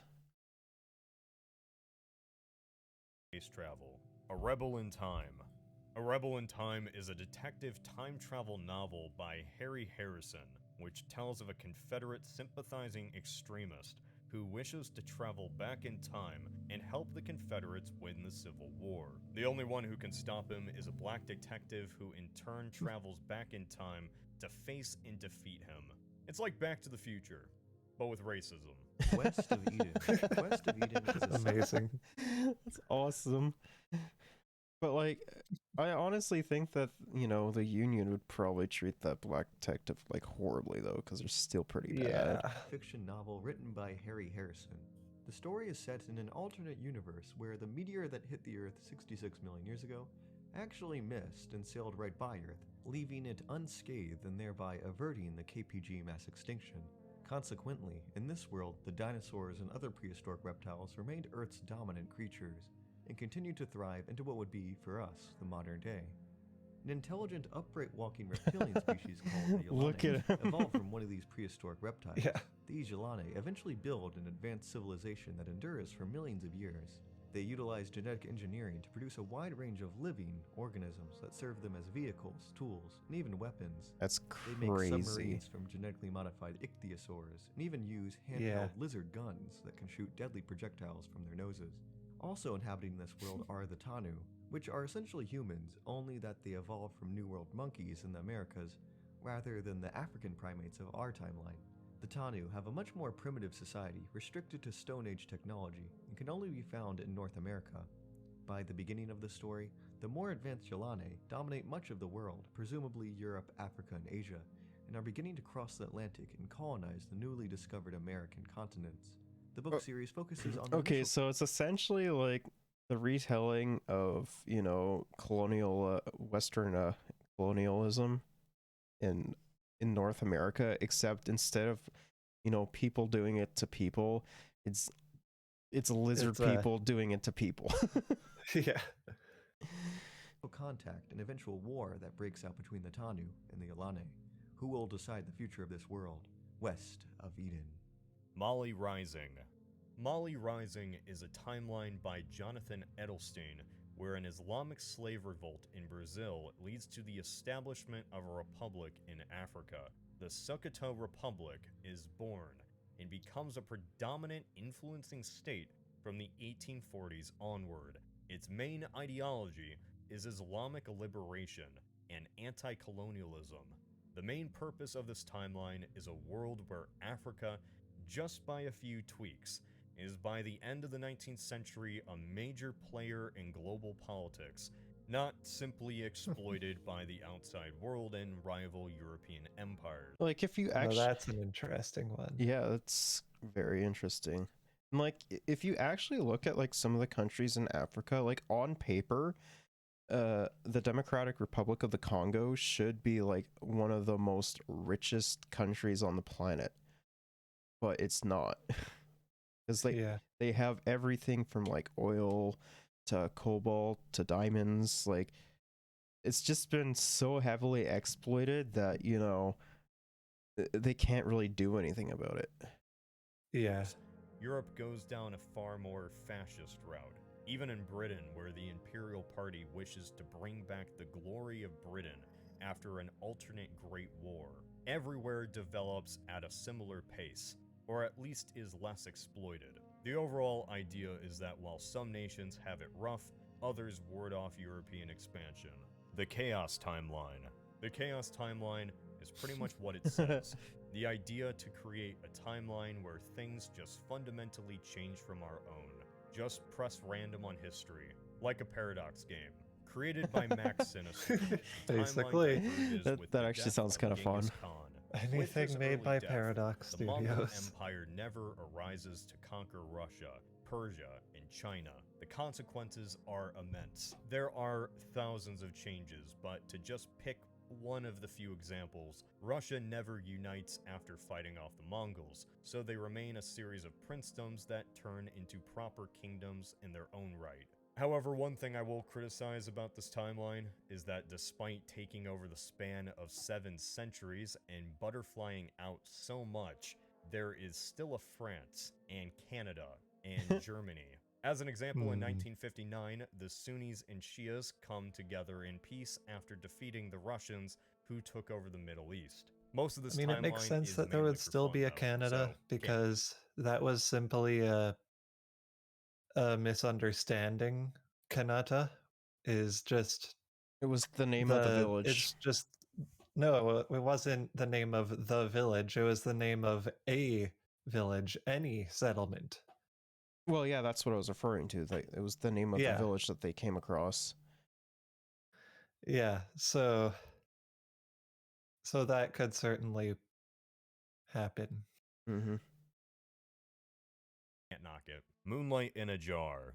Moonlight in a Jar is a timeline created by Planet of Hats, set in an alternate timeline where Al-Andalus remains a prosperous caliphate and expands to even greater proportions. The timeline is mainly told through a story documenting the life of the series of caliphs that ruled Andalus, their dealings with their neighbors, like a smaller Lyon, which falls into civil war. Europe in general is far more splintered in this world as the Islamic world flourishes. The timeline itself only reaches until the mid-16th century. Overall, the world evolves in a very specific way, with each political act being documented. A few end results is that England is called England, the Islamic world is more of a player in Renaissance Europe, and the Islamic world remains under major caliphates. See, look, that's definitely that's that's definitely Spyro. 1901. Oh, Guns in the South. Difference. 1901. 1901 is a novel by Robert Conroy where the US and the German Empire go to war over a diplomatic dispute, one they apparently had in our timeline, that in this alternate world escalates into a full-blown conflict. McKinley, in shock, dies of a heart attack, and it's up to Teddy Roosevelt to save America and beat You back. know that super racist fascist guy who was like secretly supporting the Germans in World War II? Yeah, no, he just dies of shock from the heart attack. The Kaiser. The Germans invade New York, and the Americans drive them back into the sea. I know, the Germans attempting to invade a whole continent and losing is indeed a shocking twist. Despite losing who would this have war thought, in eh? America, the defeat Yeah. is apparently so shocking that it causes a revolution in Germany, which leads to the rise of the Nazis, or at least authoritarians who dislike Jews. The Guns of the South. The Guns of the South is a novel by Harry Turtledove, where apartheid South There's a Africans lot of travel Harry back in Turtledove. time to supply Robert Yeah. E. Lee and the Confederate Army with AK-47s. Using futuristic weapons, the South just invades Washington, D.C. and wins the war. Lincoln surrenders and everything. Robert E. Lee becomes president once Jefferson Davis's term is up, and after an unsuccessful assassination attempt, Lee discovers a room of technological wonders. He also finds a book that tells about how people in the future believe slavery and racism is bad, so he uses it to show the Confederate Congress and convince them that people in the future will look down on them for their naughty actions. Well, and yeah, the who South wouldn't, though? disbands slavery Yeah. because they didn't want to be on the wrong side of history. A World of Difference. That's A World funny. of Difference is another book by, you guessed it, set in a timeline where Mars is an entirely different planet, one that humans call Minerva. Minerva is almost like a second Earth, with the same size and capability of life. Due to this planet's similar gravity, it was able to retain an atmosphere for much longer than Mars, and it appears blue in the night sky. It's populated by sentient aliens named Minervans. They look like squids mixed with sea sponges, and their technological level is about the medieval age. It isn't until interactions with Americans and Soviets that the Minervans achieve new technology, which, much like the guns of the South, But like, who would they want to side with, though? It's a want good question. Would they want to side with the Soviets, or would they want to side with the Americans? Yeah, I don't know. also includes AK-47s. This alternate timeline focuses on how the Cold War comes to this untouched world, where squid people are forced to choose the worlds of capitalism or communism. As a result of contact with this new world and the extraction of different resources, Russia doesn't collapse in the late 80s either, all thanks to aliens. The Neanderthal paradox. You know, The maybe the Soviets should have just found aliens. Maybe they should have, yeah. I think that would have worked out better for them. That would have been much Neanderthal better. paradox is a trilogy Oh, this is just by part Robert one Sawyer of the telling of an alternate There is- world. alternate there- timeline ice. There is part 2 down here as well, so we can watch that one after. Neanderthals become the dominant hominids. Don't know if Not we'll have Homo enough time sapiens. today. Contact What between time are you going to be leaving at?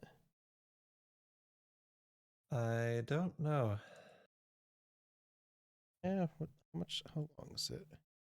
Yeah, we should probably have.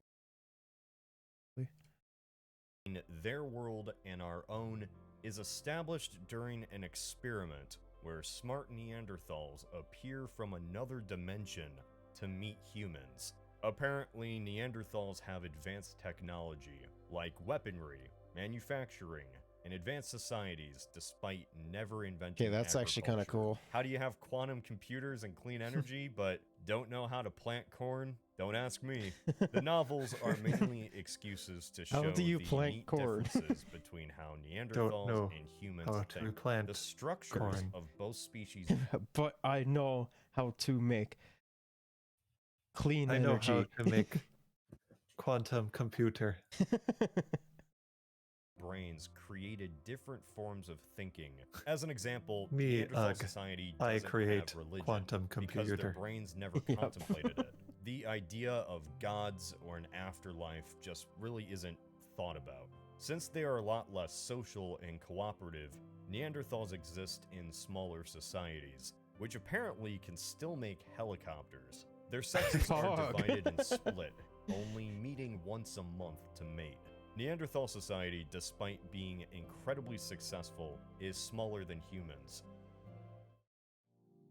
I think this is the last layer. Yeah, this is the last layer of this video. Mm-hmm.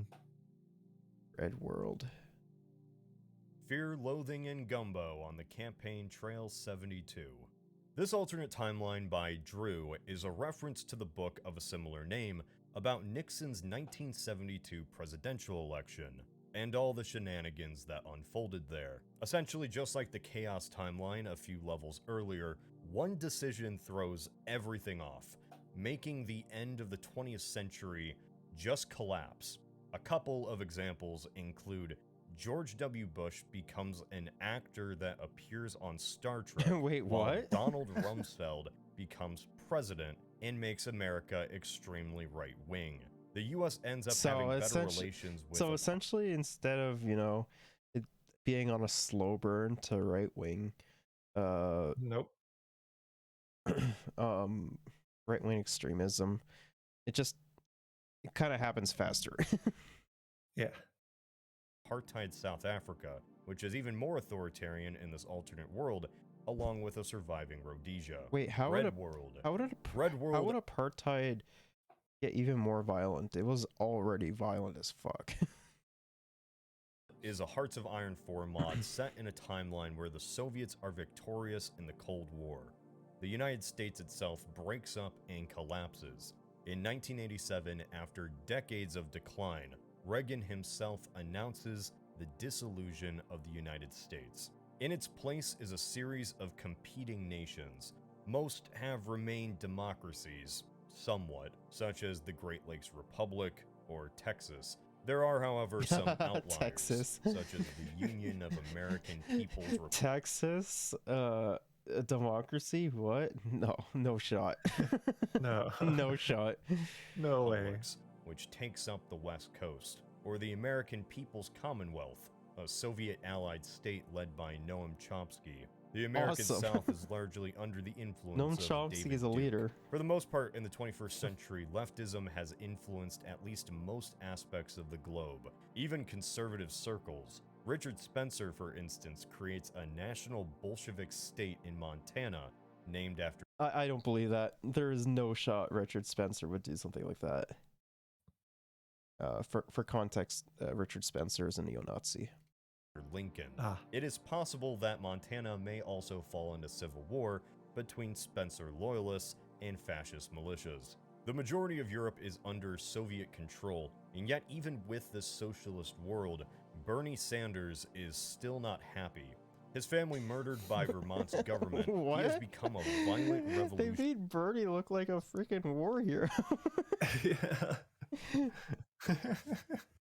Bernie Sanders would be popping off if the Soviets won, to be honest with you. Fighting the remnants of the United States. He is even behind this timeline's version of 9/11. Wait, what? Although the attacks are blamed on Christian What? No shot. There's no shot. I just don't see Bernie becoming a radical fascist leader. He'd be popping off. He'd be having so much fun. militants, an accusation used that brought Sanders to power in the APC. Sadly, the creator of this mod, Kaiser1871, died in a car accident in 2019, so updates on this particular mod have slowly gone quiet. Kaiserreich, Legacy of the Weltkrieg.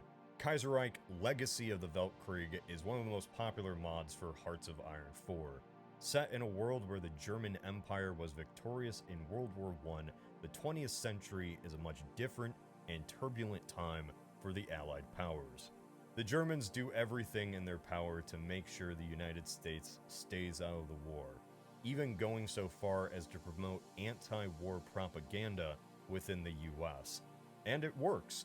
The Americans never get involved, especially after a terrible offensive by the French and British in 1918. With Russia out of the war thanks to their own civil war, the Germans are able to focus on the West, pushing back both nations. By 1921, with the dust settled, the Central Powers control Europe. This is where the real ramifications for the losers begin to set in.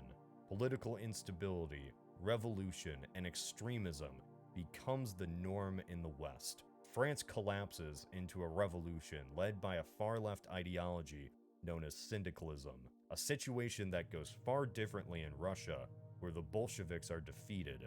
In this alternate world, the far-left Bolsheviks would be revolutions defeated? are much What? more successful in the West instead of the East. After a series of worker strikes are brutally put down, Britain as well finds itself in the same boat as France, with a general revolution that results in the overthrow of the British monarchy. The royal family flees to their last bastion in Canada. Canada becomes home to the Loyalists, their goal now to reclaim the islands from the Union of Britain. The United States, despite not being included really in the war, finds itself still in a bad situation. Syndicalism has become prevalent in the Great Lakes, while Huey Long rises as a national figure in the South. Eventually, the nation collapses by the 1930s after a coup by MacArthur, resulting in various squabbling states. the Pacific States, the Combined Syndicalists of America, the American Union State, and New England kind of just sits out the conflict. Germany, while victorious, has spent the Typical last New few England. decades in an uneasy peace, overlooking a Europe under its hand. Yet their hold is tenuous at best, as the 1930s come to an end. Zavras Wizerin. Zavras Wizerin is an alternate history novel by Polish writer Jacek Dujak, set in a world where the Soviet Union was far stronger than in our own timeline. World War II never happens, at least as we know it. Instead, the main enemy of Europe are the Soviets, who invade westward in 1939. The following conflict between the West and East results in nuclear bombs being dropped on the cities of Lviv, Kiev, and Warsaw, forming what is called the Atomic Triangle. This devastates Eastern Europe, but slows the Soviet advance. The war grinds to a halt, and the East becomes a no man's land, separating the West not only from the Soviets, but a grand new Islamic caliphate called Mohammed's Sons. Stalin doesn't die until the 1980s, leading to a far longer-lasting authoritarian state that has a hardline approach to Eastern Europe, Poland especially. This creates a culture of guerrilla warfare that has lasted generations and is where the plot of the book begins, following a journalist sent to war-torn Poland in an alternate 1996 where the Cold War has not ended. He follows Polish resistance fighters struggling against the Soviet occupation. Time is running out for the Soviets, as the Chinese for years have advanced from the east and by the 90s are reaching the heartland of Russia. A Connecticut Yankee in King Arthur's Court. A Connecticut Yankee in King Arthur's Court is a 19th century time travel tale by I've definitely heard of this one. about a Yankee I've who heard finds of it, himself yeah. transported back to the age I of just don't King remember Arthur any of it. after suffering a severe head injury. It's there that he tries to survive, but also helps the medieval people with his knowledge of 19th century progress and technology. There he also deals with the medieval church, who Twain views as stifling progress. The medieval world is not seen in the best light, Of course even the displaying church would Merlin stifle as more of a progress. trickster, and the people being fooled pretty easily. The Yep. book was mainly used to parody Southern aristocracy's obsession with their own views on chivalry and medieval gentry. It's one of the first instances of time travel fiction, even predating the novel The Time Machine. Lands of Red and Gold. The Lands of Red and Gold is a timeline by the user Jared on the alternatehistory.com forum, set in a world where, thanks to an alternate mutation of a native plant, the development of civilization on the continent of Australia goes down a far different path. This plant allows the natives to have their own domesticated crop, like how the Chinese had rice, and West Eurasia had wheat. In this alternate world, the Aborigines, thanks to this better crop, are able to develop an agricultural civilization. A tribe begins to domesticate red yam, and over the course of thousands of years, this leads to Australia becoming another realm of civilization, just as we saw in China, India, the Middle East, Europe, and the Americas. By 2500 BCE, Australia is home to complex societies. Now, due to Australia's environment, civilizations don't arise everywhere, but around the coast. There is extensive competition and exploitation between mainland empires and what we would call Tasmania, an island divided between various states. Thanks to thousands of years of trade with the outside world, when Europeans do eventually arrive on Australia, they are faced with an alternate civilization that largely drives them out, or at least is so populated that they can't outpopulate the natives. The idea of United Australia, or in this time, Auroria, is laughable. When colonization does eventually come, it comes in a similar manner to India, where colonial empires make alliances with local leaders and states. It's crazy. So that's like halfway through the iceberg. Should we continue with the other half? Sure, we could just continue until Alternate timelines. Until I asking can't. the question, what if? Imagining different paths for history to go down. Changes both big and small. Jose Farmer. The Gate of Time is another. Level 9. The Gate of Time. The Gate of Time is a novel by science fiction writer Philip Jose Farmer about an Iroquois fighter pilot that, after getting shot down, finds himself in a world far different from the Iroquois one he fighter once knew. pilot. Instead of landing in World War II Europe, he realizes that he is surrounded by an entirely different people. Not even European, but a people that speak in a similar language to his own ancestral tribe. Eventually, he realizes that he has somehow landed in an alternate world where the Americas simply don't exist. There was no crossing into the Americas thousands of years ago, and instead, what we would call Native Americans went on to colonize northern Eurasia instead, even outpopulating and taking the place of Slavs in our own timeline. The Americas, while sunken, are not entirely gone.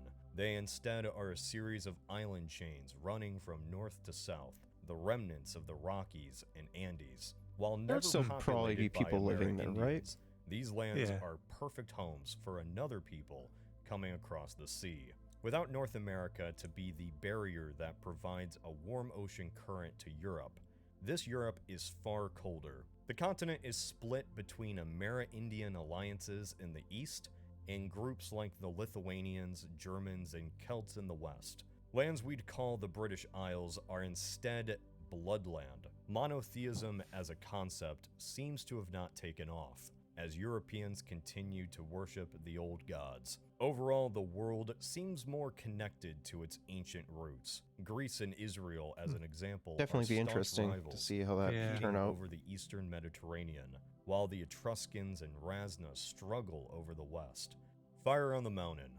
Fire on the Mountain is a novel by Terry Bisson about a timeline where the radical abolitionist John Brown successfully raised the town of Harper's Ferry, taking its stockpile of weaponry and arming the local slaves. In this alternate world, this kickstarts a massive slave revolt in 1859. The main change in this world is that the issue of slavery is not ever decided by the Civil War. Instead, it's decided by the slaves themselves in an armed rebellion within the South. Aided by the likes of Harriet Tubman and Frederick Douglass, the slaves end up declaring independence from the United States. Emancipation and the war are a much more complicated affair as Mexico becomes involved and retakes California and Texas. The United States in general shrinks. It is unable to retake the territory lost in the rebellion, and it cannot bring the new black state under its control. Instead, as the 19th century continues on, this state called Nova Africa becomes a socialist nation. Supported by Karl Marx, leftism in the United States and around the Western world is more prominent as revolutions rage across Europe. Another French commune is declared.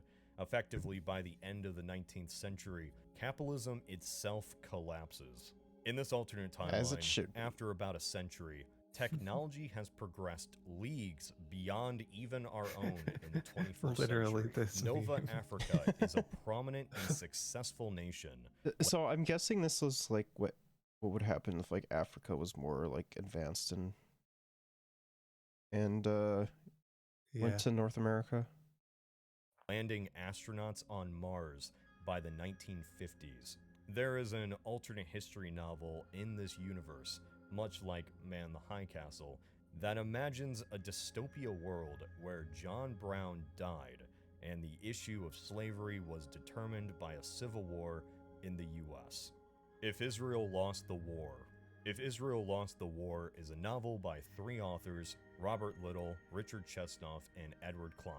Written only 2 years after the Six-Day War, the novel imagines what would have occurred if the recent conflict had ended in an Israeli failure.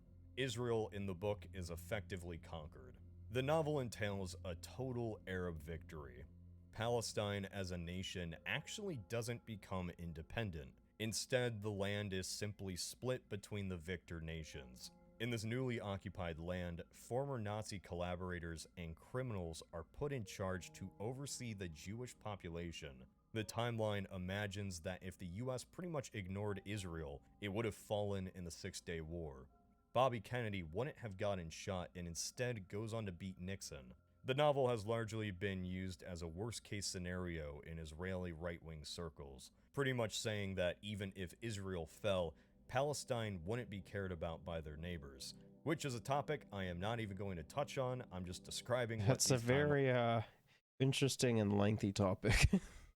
A very touchy subject too, but I generally don't tend to care about that. Moving on. Player 2 Start. Player 2 Start is a timeline on alternatehistory.com by users Rysenkari and Nivek. In our history in the 90s, Sony originally came to Nintendo to help develop their next console. Oh yeah. Nintendo turned them down, and instead picked the company Philips, a decision which backfired Philips terribly. CDI. Not only The best games. because of the games, Bombs? but it created an enemy in Sony, Arrows? You who then named it. decided to So join long the as you have console enough business with the rubies. PlayStation just out of revenge. In this alternate Come on, timeline, Link. I Nintendo don't do instead credit. chooses Sony, Come creating back a when you're a world little where the two don't become rivals, richer. but partners. The point of this alternate timeline is mostly just for the funny changes to pop culture in the 2000s that almost actually happened, such as Avril Lavigne never becoming a singer and instead going into skateboarding. Nintendo releases the Ultra Nintendo in partnership with Sony instead of the N64.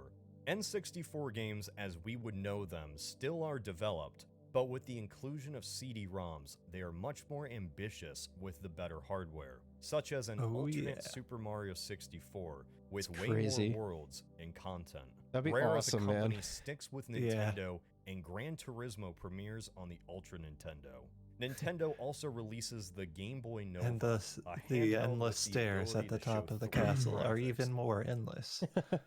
I'm really sad that this didn't actually happen though.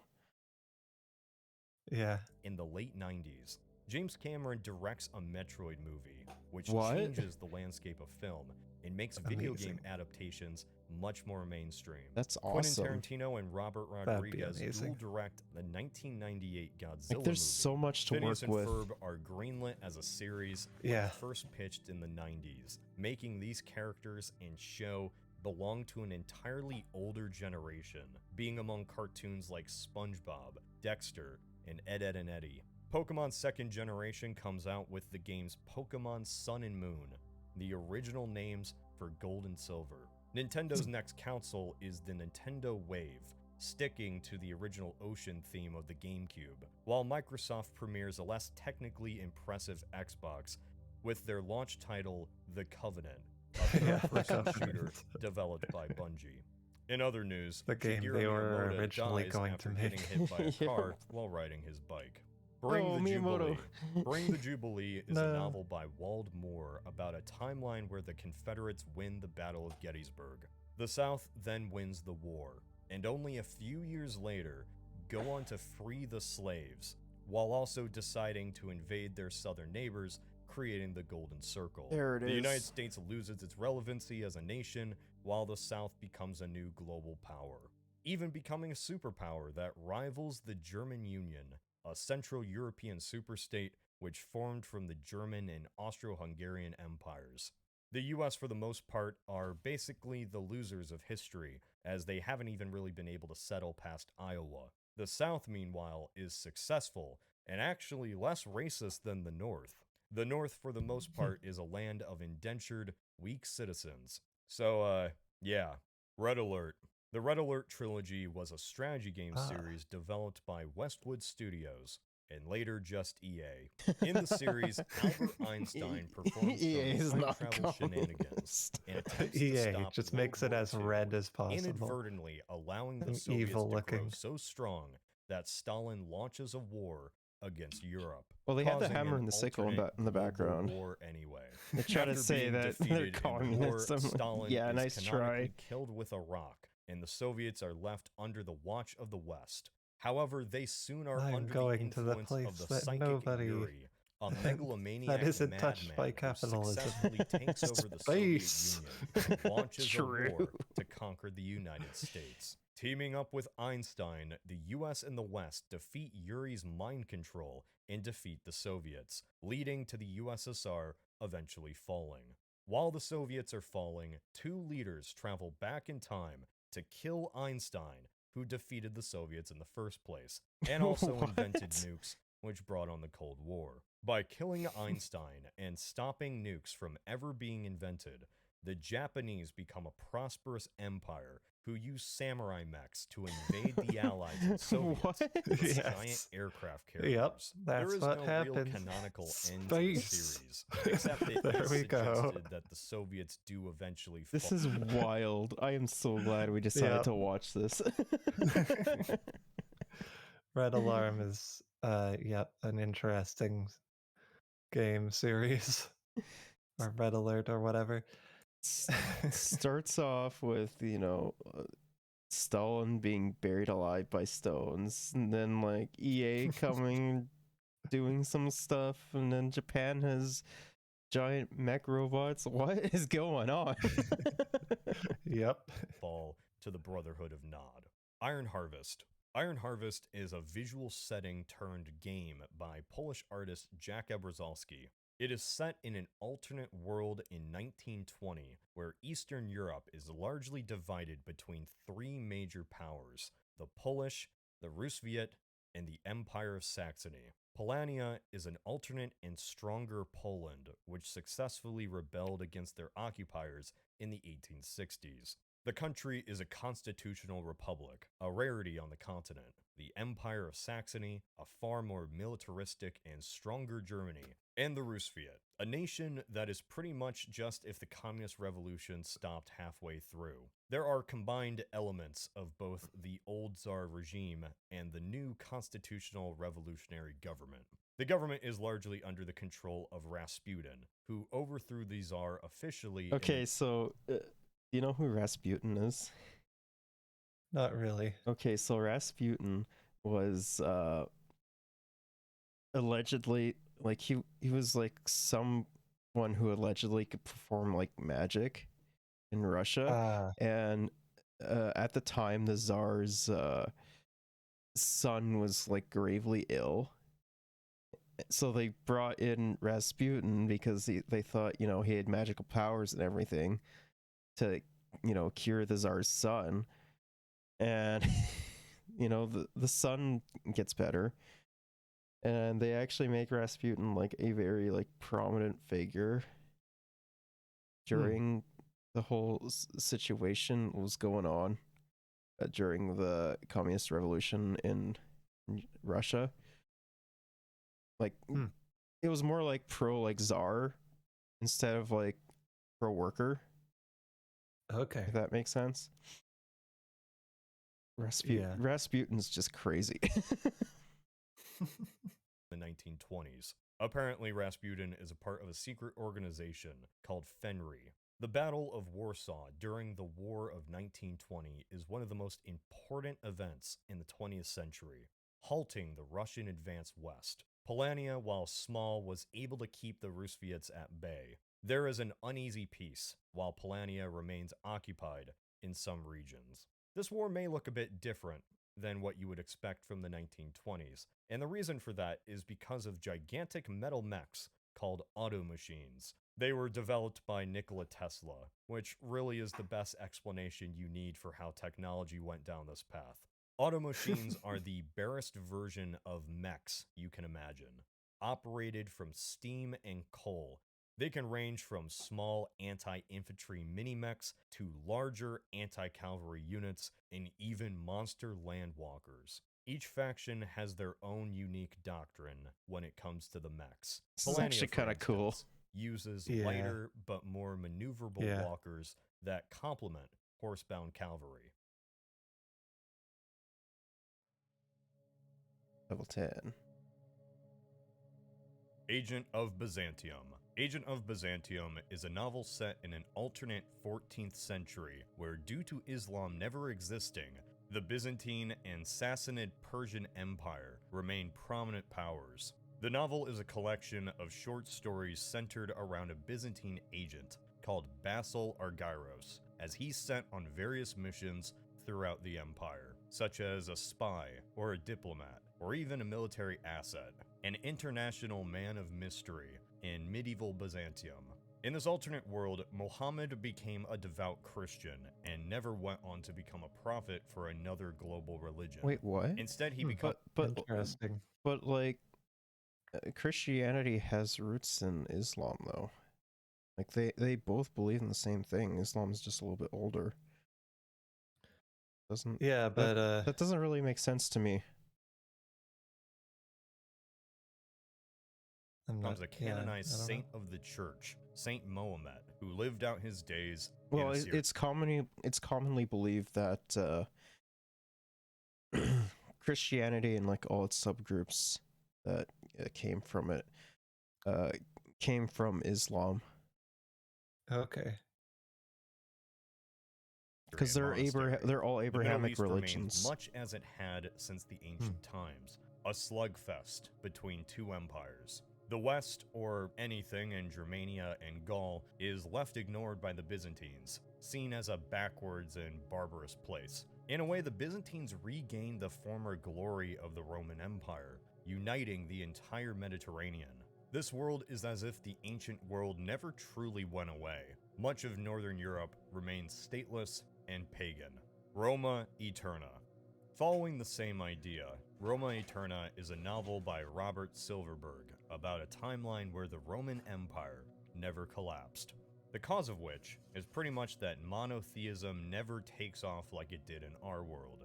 After a catastrophic attempt at escaping Israel, the Jews under Moses are largely relegated to an even smaller minority in the Middle East. They never return to their homeland. The Old Testament and Judaism are never a significant group within the Roman Empire. Christianity doesn't exist or spread, nor Islam after brutal Roman suppressions.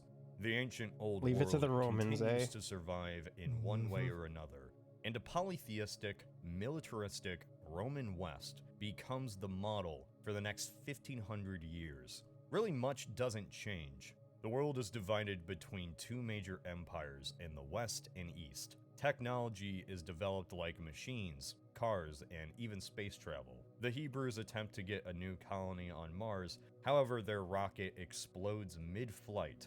The reviews for this novel were middling. Island in the Sea of Time.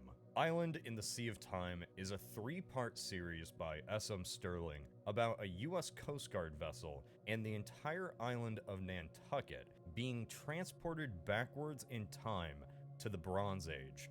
More specifically, the 1250s BC, a time of the Trojan War. The story revolves around the crew members of the ship and the population of the island eventually dividing and spreading out, using their knowledge of the world to influence historical events, such as interacting with Native American tribes and civilizations like the Olmec, or even just straight up deciding to become kings in this time that were largely lost to myth. Modern people attempting to become prominent in an age of heroes. This story is a spin-off of another novel by Sterling called Dies the Fire, where physics and science begin to break down. Think of it like that NBC show that aired a few years ago, Revolution. Modern civilization collapses because technology and electricity just stopped working on a very specific date in 1998. In the aftermath, Portland becomes a neo-feudalist land. Much of the United States east of the Mississippi River is simply called the Death Zone. The Mormons form a new state of Deseret, because of course they would. While much of the coast leave it to the Mormons. well-populated areas of the former U.S. are left desolated. The main place to survive is in the interior Great Plains or Cascadia. While one series focuses on the apocalyptic aftermath, the Island in the Sea of Time focuses on the island of Nantucket and the vessel which were transported back in time thanks to the same event which ended the world in 1998. Hako Ichiyo. Hako Ichiyo is a timeline created on AlternateHistory.com by the user Asami about an alternate Japan that instead of going down a militaristic path in the early 20th century, instead went with the constitutionalists and liberals. This creates a modernized Japan that has no need for the aggressive expansion of the empire.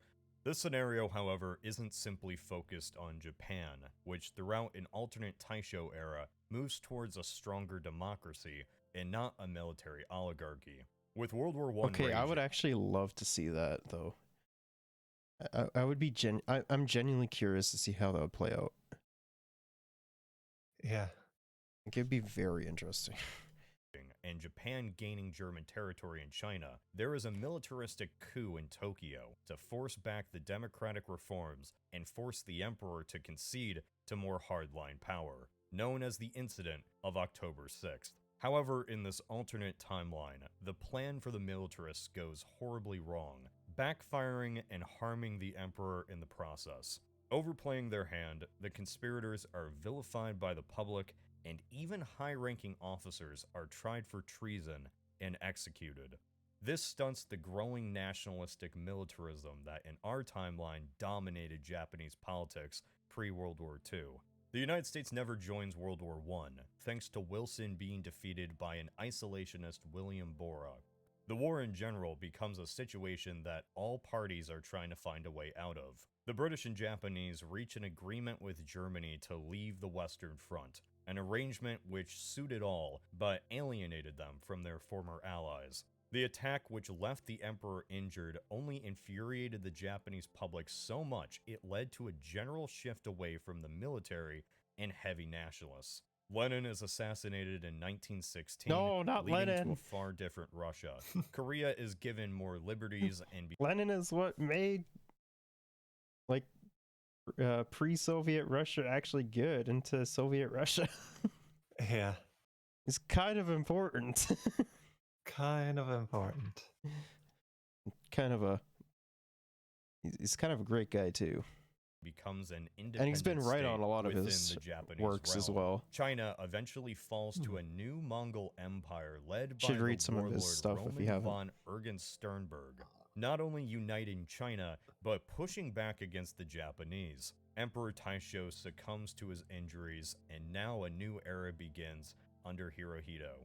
In an alternate, better relationship between the US and Japan, the Roosevelts and Japanese royal family are on very friendly speaking terms. FDR's own niece eventually marries Emperor Hirohito and becomes an American empress of Japan. I don't want to keep going I don't into see too that much happening. detail with another World War II scenario, so I'll just leave it at that. The Alteration. The Alteration is a novel by Kingsley Amis, set in a world where there never is a reformation, and instead Catholicism remains a dominant force in Western and Northern Europe. Martin Luther not only never rebels against the church, but falls back into the institution's good graces, eventually becoming a pope himself, Pope Germanian I. There never is a Henry VIII. The Tudors and Spanish monarchy create an heir, Stephen II, who fights a crusade against a usurper, ending in a Catholic victory. Ireland and Scotland remain firmly in English hands, and for some reason are renamed into West England and North England respectively. If that isn't the most cursed thing you can imagine, I don't know what is. London stops being the capital That is pretty of cursed, England not gonna and lie. instead is changed West to and Cumberland. North. Overall, Western society remains much more unified around the concept of the church, and history revolves around religious ties, especially against the Muslim world. Society as a whole is controlled by secret agents and organizations that are much like the Gestapo of our own timeline, like a modernized version of the Inquisition. For the most part, the Americas are still under the control of empires like Spain and Portugal. There is much less technological progress, and electricity doesn't even exist. The Americas In get many screwed ways, this over in world every is single timeline. displayed as a dystopia, Pretty a much. Protestant's worst nightmare. Think of it a lot like the 40K universe, with a society of zealots where nothing really changes for hundreds of years. The Footprint of Mussolini. The Footprint of Mussolini is a timeline by the user Serrero on AlternateHistory.com. Almost struck down by a Warhammer communist 40K assassin's is bullet, very Mussolini interesting. is saved by a Yeah, Jewish so I've fascist heard. supporter.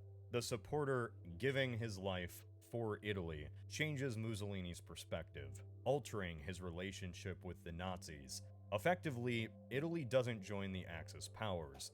The Italians in this alternate timeline openly spare the Jews from any hardships of the war, and he ends up kind of getting an almost hero status in an alternate Israel. It's pretty odd. Frostpunk. It's really Frostpunk weird. is a survival simulation city game Ah, developed by Frostpunk. 11-bit studios set in an alternate 1886. The Earth mysteriously falls into what can only be described as a brutal Ice Age winter. Across the northern hemisphere, giant storms destroy society and force millions to flee south. It's just This a regular prairie winter.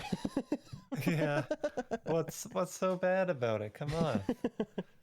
event is simply known as the Great Frost. In this alternate 19th century, the world's first computer is developed, leading to the birth of a more technological industrial revolution, such as the creation of steam cores and automatons. Surviving cities such as Tesla City and Winterhome were lost, the survivors fleeing to New London. Cities grow around massive generators, one of the few sources of heat and power in this new world. Tesla City in its final days was ruled by an autocratic Tesla who in his madness accidentally electrocuted the population to death. Yet its remains are still valuable for any survivors that may scavenge its ruins. Wouldn't it make a lot of sense for some colonies to go underground? Yeah, might. Because it can be very warm underground. Yeah, geothermal heat is good.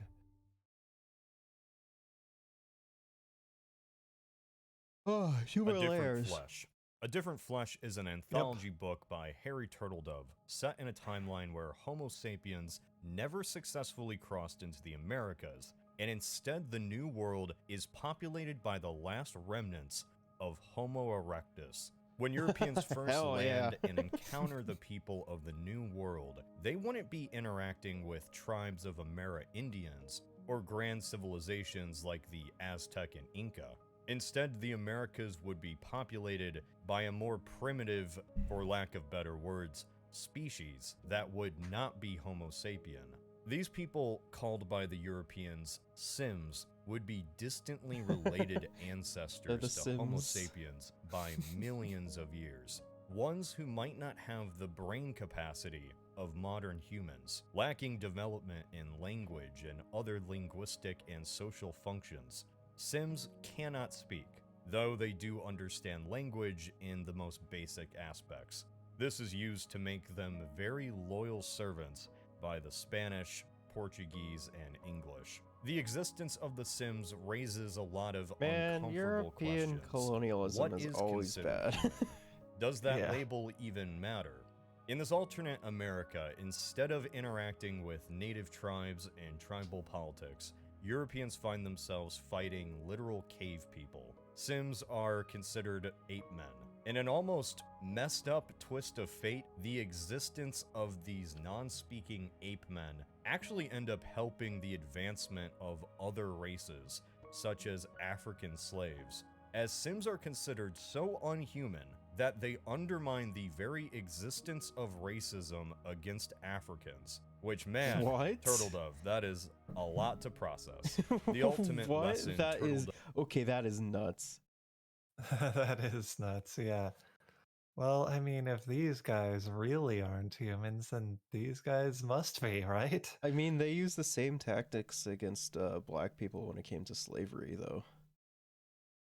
Yeah. So it's just nuts. gives to this whole Yeah. conundrum is that while the Sims wouldn't be humans like we'd imagine, and they could never really be in human society, they should still be treated fairly, whatever that means. This story just goes down some weird paths, such as an American impregnating a Sim female, giving birth to a human erectus hybrid, and also a Homo erectus getting AIDS. I think we should move on. What? Our Struggle. Okay, Our that's Struggle is a crazy. timeline created by the user The Red on alternatehistory.com, which imagines an alternate world where Hitler became a communist. That's pretty much what it says. Hitler gets influenced early on by the futurist movement.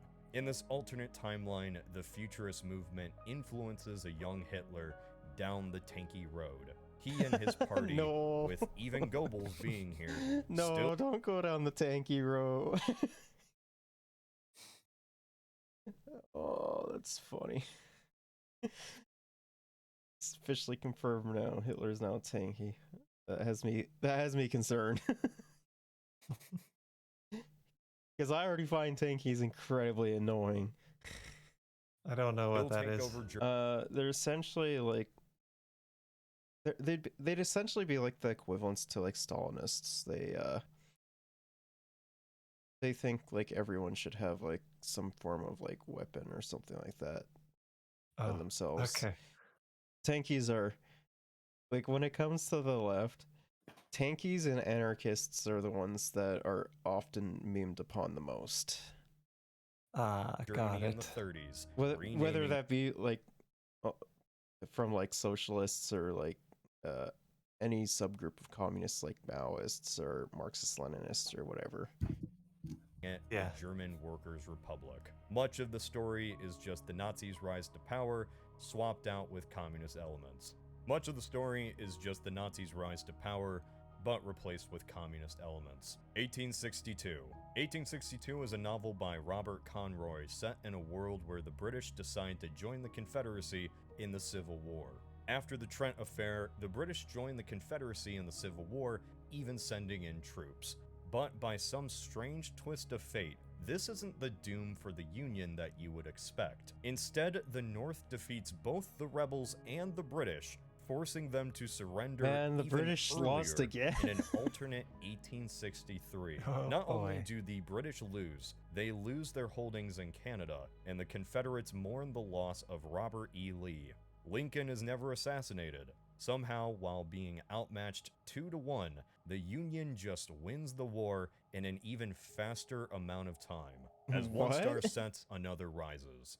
As one star sets, another rises is a story written by the user, the gosh darn Hearts of Iron 2 fan, on alternatehistory.com. Yeah, that's nice. In this story, the entire nation of Japan, along with all of its people, are transported back in time to 1939, smack dab in the middle of the war against China and 2 years before Pearl Harbor. What would happen if you replaced this incredibly militaristic and brutal imperial state with a pacifist democracy? The complete opposite in mentality from their past. This story isn't simply about people from Japan being transported back in time, but also many groups from our modern day, like Americans and Germans too. Important figures in the past learn about the future from shows and even documentaries. Japanese admirals from 1939 learn about their tactical mistakes from documentaries on the History Channel. I actually the German wonder public how that somehow would play learns out. of the extent of the Holocaust, and Nazi Germany falls to a revolution. Mexico sells its oil to Japan and uses the financial leverage to become a first world nation. Much of this timeline just I mean, compares like, and contrasts. Mexico could easily do that if it wasn't for, you know, the surplus of refugees that they have to take in, as well as, you know, a lot of, like, American influence when it comes to the, oh, I lost the word for it. Some of the Contras and stuff that they have there. Okay. Asks how much each nation has changed since World War II. Watchmen. Watchmen is a graphic novel written by I've heard Alan about this. Moore with art by Dave Gibbons, and it also happens to be set in an alternate history timeline. In this world, cape superheroes have been the norm for years, although no crime fighter has actual superpowers. That was until the creation of Dr. Manhattan. Manhattan is pretty much a god among men. He can rearrange matter, is impervious to death and harm. Using Dr. Manhattan, the United States obliterated the Viet Cong and won the Vietnam War, propelling Nixon into winning. I still find it kind of funny how Vietnam, like in the War of Vietnam, the Americans lost to a bunch of farmers. Yeah. Like that's really funny. Uncle Ho definitely definitely helped with that. Oh man, it's great. Only another election. And like, America isn't the only country that lost to a bunch of Vietnamese farmers. China also tried to invade Vietnam and they lost to the same farmers. Really funny. But repealing the 22nd Amendment. By the time of this alternate 1984 America, Nixon is an old man running for his 5th term. His actions in office have only led to the world coming closer to a nuclear war, one that is prevented only after a sudden catastrophe. Disunited States of America. Disunited States of America is a novel by Harry Turtledove set in an alternate timeline where the United States never formed as a cohesive nation, but instead developed more as an alliance under the Articles of Confederation. In this alternate world, the United States as an idea pretty much died right out of the gate. Instead of states coming together, they split further apart, soon acting as their own nations, with their own agendas and rivalries with their neighbors. Somehow, states like California still exist, just in a more general term since the name predates the US. California would arguably the most successful out of the bunch, though. It could be, yeah. Well, they have such a high influx of capital. Like, it's crazy how much. So much gold. Well, not just that, they have oil as well. Ah, yeah. As well as like their exports and that, and plus they're also not landlocked either, so they can do trade as well. Much is really officially known about the borders within their North economy America. is like the 10th biggest on the planet between Ohio and Virginia, so that's where the main focus if they were lies. to become a country. Two rivals clashing over coal in the region we would call West Virginia. Not only in competition over resources, Ohio and Virginia are socially split as well.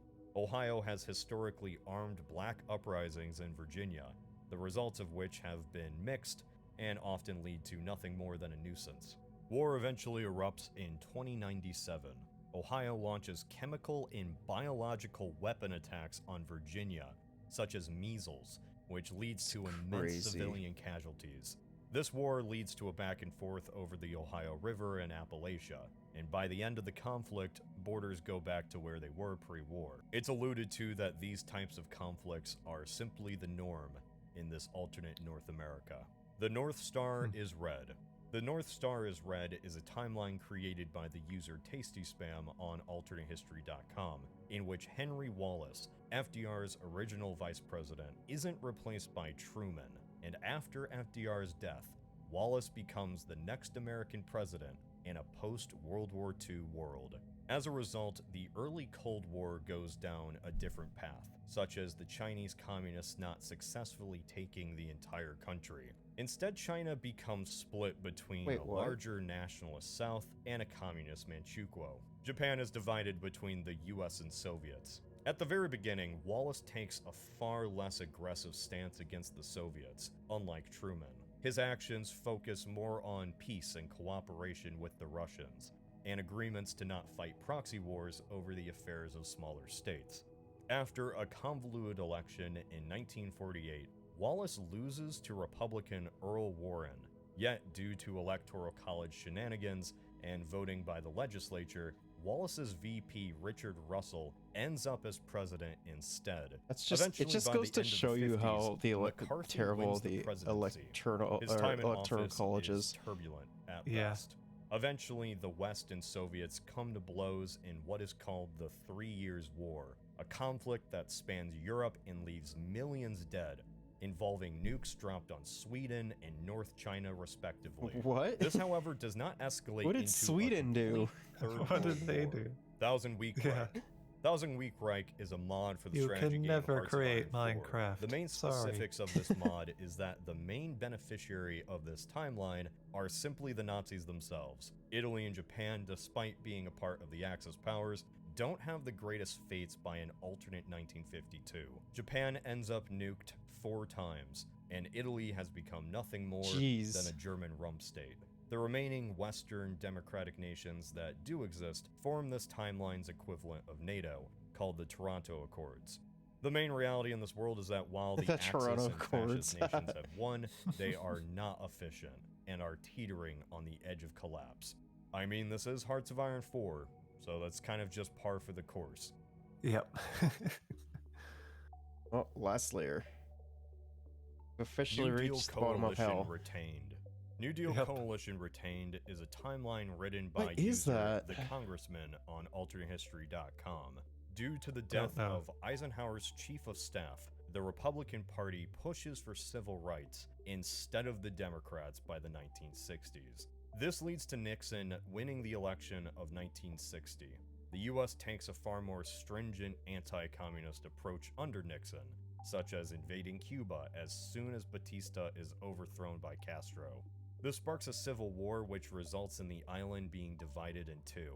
Nixon was assassinated in 1963 just like Kennedy, and also coincidentally Maybe that's by not Lee so Harvey much of a Oswald. bad thing. But instead of this taking place in Nixon Dallas, sucked. this takes place in Baltimore. Hmm. In the aftermath, Nixon's VP turned President Nelson Rockefeller loses his election in 1964 to Kennedy himself. Under JFK, the Democrats would begin to split more over the issue of civil rights. Effectively in this timeline, there is no great switch. Going forward, the Democrats remain strongly in the South, while Republicans continue on in the North.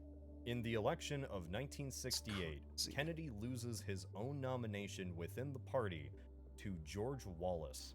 It turns out there are much more turbulent times and even worse security in this alternate timeline, because there are a few more assassination deaths. Prince Philip dies in a bombing due to the Troubles. Because of this tragedy, the Queen abdicates her throne, and Charles ascends in the 1970s. Under Wallace, the Americans in Vietnam are far less restrained, leading to even more civilian casualties and a total war approach. Wallace even approves it was a really total bad, land though. invasion of North Vietnam, resulting in the obliteration and conquest of Hanoi. This success only cements Wallace's popularity, emboldening and popularizing his views on segregation far into the 70s. Yet despite this, Wallace stuck to a Democrat strategy of big government, even adopting universal healthcare and expanding the FDR safety net of the New Deal. There's no shot he would still give universal health care. No way. I don't believe that. Still emboldened in the South pertaining to poor whites and segregation. Oga Shrugs. Oga Shrugs is an alternate timeline wiki whose entire purpose is to detail a world where, after being betrayed by Nintendo in the early 90s, Sony's president Norio Oga simply shrugs the whole affair off and doesn't dedicate Sony to creating the PlayStation out of pure spite. This sounds pretty familiar to the other timeline, Player 2 Start. The biggest difference here is that in Player 2 Start, the Nintendo-Sony partnership actually goes through, when in this alternate timeline, the partnership still fails, but Sony doesn't actually do anything about it in revenge. The state of the gaming industry remains how it was pre-Sony, with Sega and Nintendo being companies dedicated purely to game consoles and video games. As examples of what changes in this timeline, Final Fantasy stays exclusive on Nintendo consoles. Final Fantasy VII is in fact a massive system seller for the N64. Star Fox receives an anime adaptation on TV, much like Pokemon or Kirby, though it's cancelled after 23 episodes and becomes a cult favorite. As the generation comes to an end, Sega unveils the Dreamcast, which, without competition from the PlayStation, becomes a much more successful system. Castlevania Resurrection fails commercially and sets the franchise back. It's criticized for its poor controls and dated graphics. Without Sony, Microsoft is never bothered to join the console war, instead still choosing to release games on the PC. Halo premieres in 2001 on both PC and Mac. It's a popular franchise on the computer, but is never ported over to consoles. Any mature games in general, such as Grand Theft Auto, find more success on the PC market. The Game Boy Nitro I mean, they released, generally the tend to equivalent find the more DS success of our on own the timeline. computer anyways. It, however, only has one screen. It becomes an instant success, finding a massive general audience. The Nitro defines the mid-2000s, being both a mix of a DS, a PDA, and a PSP. Nintendo never releases the Wii, instead launching it with its original name, the Revolution. Sega never falls out of the console business and follows the Dreamcast up with their own 7th gen console, the Sega Pluto. Eventually, Uncharted is released for both the Revolution and Pluto, while shooters like Call of Duty remain exclusive to the PC. The general idea you kinda want to get from crazy, this though. is that the more mature games and shooters remain on the PC market, while family-friendly games stay on the console. The Gate of Worlds. The Gate of Worlds is a novel by Robert Silverberg, which takes place in an alternate world where the Black Death wiped out 3/4 of Europe. This is a less extreme version of the Years of Rice and Salt. However, it still halts development and stunts the continent in the long term. This timeline sees a much more successful Ottoman conquest of the continent. The Americas are not discovered until far later than in our own timeline, renamed the Hesperides for a legendary garden of Greek myth far on the western edge of the world. Effectively, the Turks control most of Europe. The even Ottoman cities Empire, like let's Paris and go. London. Anything of importance or art is written in the Turkish language. Cuban Missile War. The Cuban Missile War is a timeline created by the user Amerigo Vespucci on AlternateHistory.com. The thread is a detailed account by the hour and minute of every decision that occurred within the White House and Kremlin on those eventful days in 1962 during the Cuban Missile Crisis. This timeline is pretty much the worst case scenario and a showcase of how quickly everything could have gone badly if just a few wrong actions occurred. Very early on in the crisis, negotiations break down. An exhausted Soviet submarine crew misinterprets a threat and takes it as the war has already begun, launching their own nuclear missile, destroying 2 Navy ships, and incapacitating many others due to the shockwave and blinding light. JFK holds back on any immediate escalation, though the US does warn that they will now kill any submarines past a certain line. This action is seen as a threat by the Soviets, who move into full mobilization. Talks break down, and American ships begin getting sunk by the Soviet Navy. As panic begins across the globe, Kennedy orders an attack on the Cuban missiles. A firefight breaks out in Berlin. The missiles are obliterated, but the US is now at war with Cuba. Ultimately, the Fidel timeline Castro. ends with what you would expect: World War III. The Difference Engine. The Difference Engine is a novel by William Gibson and Bruce Sterling, set in a world where a mechanical computer is built in Victorian Britain, creating an alternate evolution of technology in the 19th century. This rapidly changes British society, leading to political upheaval and even an attempted coup. But after this bit of chaos, the Empire becomes stronger than ever thanks to steam technology and this new analytical engine. The British even successfully break up the United States, leading to a bunch of smaller, squabbling states in North America. Jeez. California and Texas, as an example, are staunch rivals, while communists successfully took over the... I mean, like, they're already, like, staunch rivals, though. Yeah. Island of Manhattan. Overall, the world is much more British and more technologically advanced, just in a far different way than we might expect. If any of this looks Not more and British. sounds familiar, it's because this novel is largely responsible for creating steampunk. 1942. 1942 is a novel by Robert Conroy set in an alternate timeline where Japan thoroughly destroys the US forces at Pearl Harbor, not simply leaving the aircraft carriers and other ships to rebuild, but crippling the American Pacific Fleet. The result from this is a far different Pacific theater for the US, as they are fighting a Japanese invasion of not only the Pacific Islands, but Hawaii itself. The book revolves around resistance and this battle for the Hawaiian Islands, a conflict which defines the US in the Pacific, more than just island hopping or battles against the Japanese fleet. Crimson Skies. Crimson Skies is a board game turned video game series created by Jordan Wiseman and Dave McCoy, set in a diesel punk alternate 1930s world where aviation dominates the globe and the United States has been split into various nations. In this chaotic political era, order and anarchy reign to such an extent that air piracy I like not the only fact controls the that skies. California was just relabeled to Hollywood. That is great. It's just Hollywood. Hollywood. Territories, Dixie. Quebec. Okay, that's really weird. Reign to such an extent that air piracy not only controls the skies, but are the main factions of this world. One of the major pitches of this whole idea, highways and ground transportation are so utterly destroyed, the only way to really travel or do anything is by air, bringing on an age of giant zeppelins and dogfighting planes. North America is made up of such would kinda states be fun, like though. Empire State, Yeah. Maritime Province, Protectorate of the Outer Banks, Confederation of Dixie, the Industrial States of America. Each small nation does have its own personality and ideology. The Industrial States of America, for instance, are probably one of the most politically stable of these nations. The Industrial States of America, for instance, is probably one of the more politically stable of these nations. Internally, its infrastructure is intact, and it's allowed to be a manufacturing superpower. It never actually seceded from the US, but simply outlasted the federal government when they collapsed.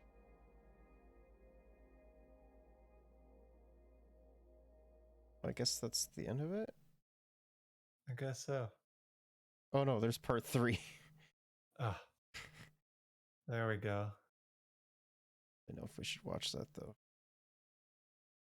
I imagine you're probably gonna have to leave sometimes. Probably. Okay. Oh. Can leave that for another time, I guess. Yeah, so that was fun. Yeah. Definitely want to do it again sometime. Mm-hmm. So probably be back online later or back on stream later for more Xenoblade 2 today. Or maybe not, I don't know yet. Glad today was Victoria Day. We did get a nice holiday. Yeah, that's nice. It's always nice having a holiday. So it's been fun. Hope people check out your stuff, and yeah, we'll just have to wait and see what happens. Yeah. Anyways, it's gonna be it. Thanks for stopping by, people. That was some fun. And if I don't stream Xenoblade 2 tonight, I'll probably be streaming Minecraft tomorrow. It's been a little bit since I've played Minecraft. Yeah. So yeah.